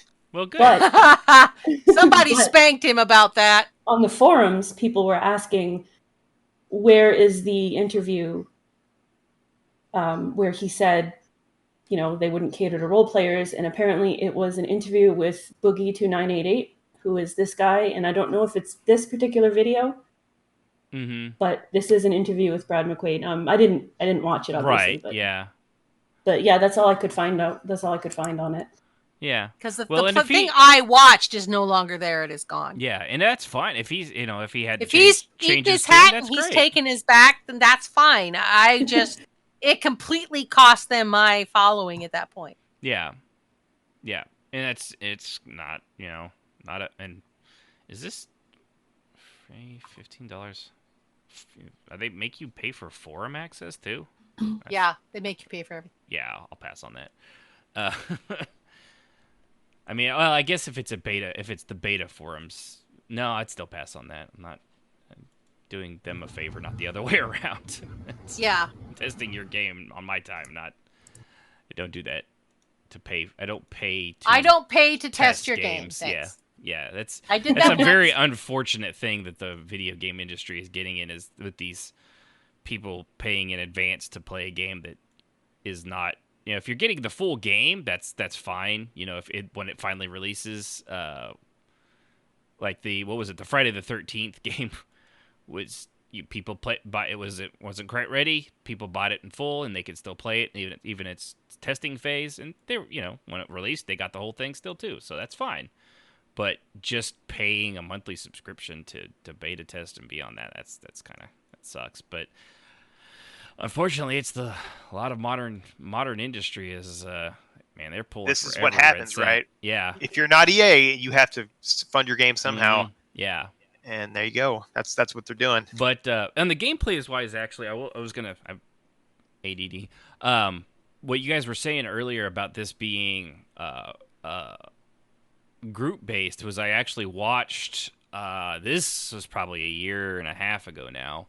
But I actually watched them go through. It was like an hour-long video of them going through a dungeon, and it really was like everything was kind of.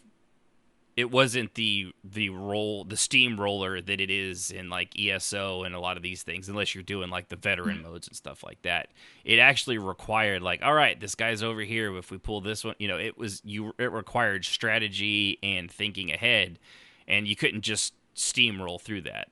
So it's like taking an enchanter to lower Guck so you can crowd control the whole rush of frog logs coming around the corner. It really, when they say it plays its spiritual successor to EverQuest, you can't just roll through things. If you're going in there and the dungeon requires a group of, I forget what it was, I think it was 5 people. I don't know what their actual number was, but if it requires a group of 5, that group of 5 has to actually work together. You can't just like, sorry, my dog piddled and I left for half the dungeon. That if that one guy does that while his dog's hacking, that kind of makes me smile, Ashton, because I remember the old days. Well, and there is definitely something to that. I do enjoy that when it's done well, and if they do it well, that'll be fun. And if it's done poorly and you just get there also has to be a modern day thing. If you get face rolled constantly, people these days, the WoW style players and the ESO, and I don't know if I have that kind of time for something that is. I know I don't have the time for something that's old school not World of Warcraft, EverQuest 2 or EverQuest 1. You don't want to go on a corpse run because you bound yourself in Freeport and have to run all the way to Lord Guck? I don't have that kind of time anymore, man. It's just it's brutal days. I gotta be in bed. I got work tomorrow now. I don't. My job doesn't start at 10 o'clock in the afternoon like it used to. So, but no. Back in our day, we bound in the city 6 zones away, and we liked it. And we lost all our armor, and we were happy for it. Yep. But actually, and if you missed the boat, you have to wait another hour or swim like crazy after it. Yeah, that's right. Buy your fishing bait, kids, because she's gonna be there for a while. Yep. Watch out for the Cyclops under the dock. Just looking for that little muscly arm adventurer. Mm-hmm. Loading, please wait. You have died. Get your piggly ass over here, you fat son of a bitch. 3 hours later, you got your corpse back. Yeah, and it was. Ooh. Yeah, or if you de-leveled in a dungeon or something that was not a dungeon, a raid zone. Oh, that, yeah. Oh, hold on. Let me go get my level back with none of my gear. Hire a necromancer. Pay him for the coffin because he's going to have some of your bones. Yeah, but in the end, I mean, that's kind of how the process tends to work, at least for us. Okay, I did find a little something. I know it's Gamepedia, Pantheon, Rise of the Fallen, on the housing. That's the only thing I could find where it said anything about it, but it basically said no, they weren't. Yeah. That was not a thing that they would actually go, have at launch or even attempt to have at a launch. Yeah. Yeah, they're not even going to attempt it. And yeah. I mean, ESO said the same thing initially. Yeah. Because I think it does take a lot. It's not so much it takes a lot of resources in, I think, servers and stuff. Because you have to have a lot of them. It says it's like 6.4. Housing isn't currently a planned release feature. Yeah. Implementing housing properly is a big deal. We don't want instant housing or open world housing where urban sprawl takes half the world and people can't find a place to make their home. Final Fantasy 14, I'm looking at We are looking at potentially implementing ideas that affect gameplay, such as outposts that guilds can create an area appropriate to their level, and other players can visit their outpost. When outposts are complete, similar to the Wild West, the guilds can retrieve their wagons and belongings and move their outposts. So, you know what I think?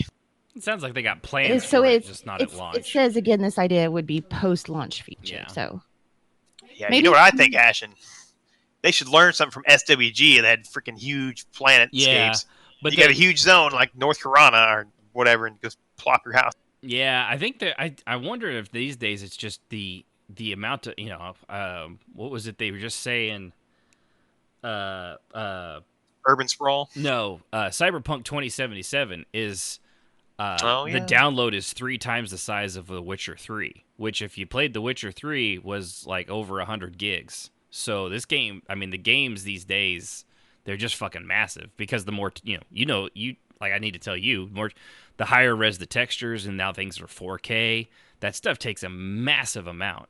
And then the servers on top of that the server farms. Oh yeah, they do. That's not cheap. So to do it properly, it definitely seems like it's the best way to go about it is to make sure that your game is solid, and then later on you can add extra equipment into it. Yeah, they dev to the lowest computer standards. So, but that's you too. Well, yeah, exactly. That's the reason. So because they want a wide audience. Mm-hmm. Of course, they'll have graphical settings to make everything look great. But with Cyberpunk 2020, there is a move to push back to do the next gen tech and just build a game, because by the time they got it out, it should be standard or high end, and then eventually it'll just be standard, right? Right. Yeah. But in their case, it's probably they're shooting for the lowest. Yeah, you got to be able to make it. It's not do the folly of EverQuest 2. It's like this game is programmed to look great on a system that won't exist for 10 years, except we didn't optimize shit, so it's going to look exactly the same 10 years from now and run exactly the same.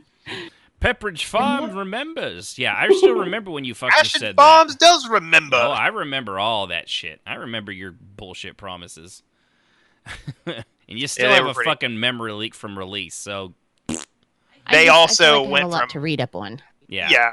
They also went from, and we're talking about EQ2 in this little vein, they also went from, hey, we're going to make it look super realistic to, well, let's just make things look like WoW. You guys look at those last couple expansions before we quit. I'm just saying. Yeah, they got, well, and they just... Way stylized. Yeah, well, and on top of that, I think they have the janitor and one hamster left actually developing for that. So after Daybreak Game, when Daybreak Games took over, they hundreds of, I think over 100 people were left. My or mom's canned, still playing it, and so. she's still rating, and I don't know how that game is still going, but it's going. Well, it's kind of like, like the Star Wars: The Old Republic. You had over 100 servers at launch. It's down to 5. Two of them are U.S. The other 3 are European based for some reason. True story. So, I mean, you went from 100 servers to 5, and yeah, given these servers could probably handle more than those first servers could from 5 years ago, but they can't handle that many more. You've lost hundreds of thousands of players. That's typically how it goes these days. Yep. Unfortunately. So, all right, well. I think if I was playing alt, I would definitely be a dwarf paladin or a cleric. Yeah, just be fun. I think I'm definitely. I lean towards the dwarf just because I like to play the dwarf, but it'd probably be a rogue. But I've played rogues so often. Given I've played a monk before too, but I've only played like one monk, and they're fun. And I like being a dark mirror, and being a dark monk. I guess would be kind of neat. I'd be like be like anybody that Jet Li fights against in every one of his movies. I'd be that guy instead of being Jet Li. Or like the opposite of Jackie Chan. Bro, you could totally be a dwarf enchanter and do crowd control. How does that even work? Look at my beard. Look as it flows. Look at my glistening beard. It's shiny. Yeah, don't look at them. Look at the beard. Look at the braid work. You call that Fancy a braid, it. you wee girl? Let me show you how to braid a beard. That is glorious. Oh my goodness. See, you got it nice and tight. You gotta use the proper beads to make a braid look great. Get out of my swamp! That was perfect. But all right, well that was fun. Probably a little chaotic, a little weird. I don't know. Hopefully it translates well. If you haven't heard of Pantheon, apparently like Whoopdini hadn't even heard of it, which I can't imagine that's going to be a great thing for them. But I am skeptical. I have to be. We've been fucked over so many times in the last 5 years with MMOs. I want this to be a good and great game, and I want it to re-establish my love of MMOs. I just can't. I can't get my hopes up anymore. I've been hurt. Would you before. say the thrill is gone? I've been hurt. Strafe. I've been hurt too many times. I know, bro. And I can't trust again. It's a true story. You're gonna have to earn my trust. What was that, Jess? My child ninja'd into my office and was standing right behind me. Oh, hi, child. We're all professionals here on RPMMO Radio. No, you may Total not. professionals. Not Yeah. on the drive. Anywhere else but the drive, but not the drive. Where it is fine.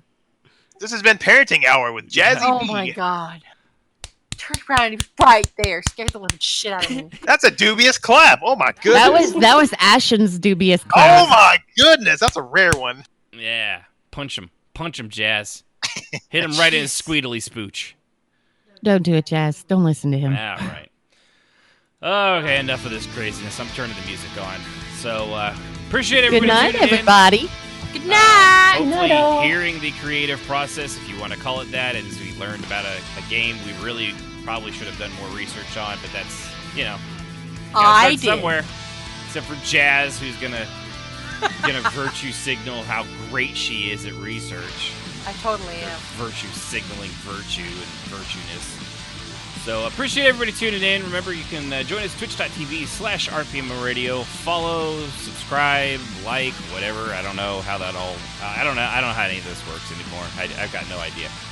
Of course, podcast over iTunes, Apple Podcasts, whatever it's called, whatever your favorite Android version of that is. And you can join us on a Discord server, rpmradio.com/Discord. We see people join. Sometimes they join and they don't say anything. Don't be shy. It's okay. We won't hurt you. Or Well, will we can't speak for Ashen. I mean, Yeah, I mean, I'll give you a howdy. I've said hi to everybody pretty much that comes in, at least the first time. Don't say it like that. Howdy. No, I'll give you a howdy. I will give you a howdy. I'll howdy you all night long. I don't want to know, bro. All right, enough of this silliness. Appreciate everybody for tuning in. I want to thank everybody on my crew, Jazz, Sib, Strafe, Yunfei. You guys are awesome. I am Ashen Phoenix, and with that, we are out. Peace!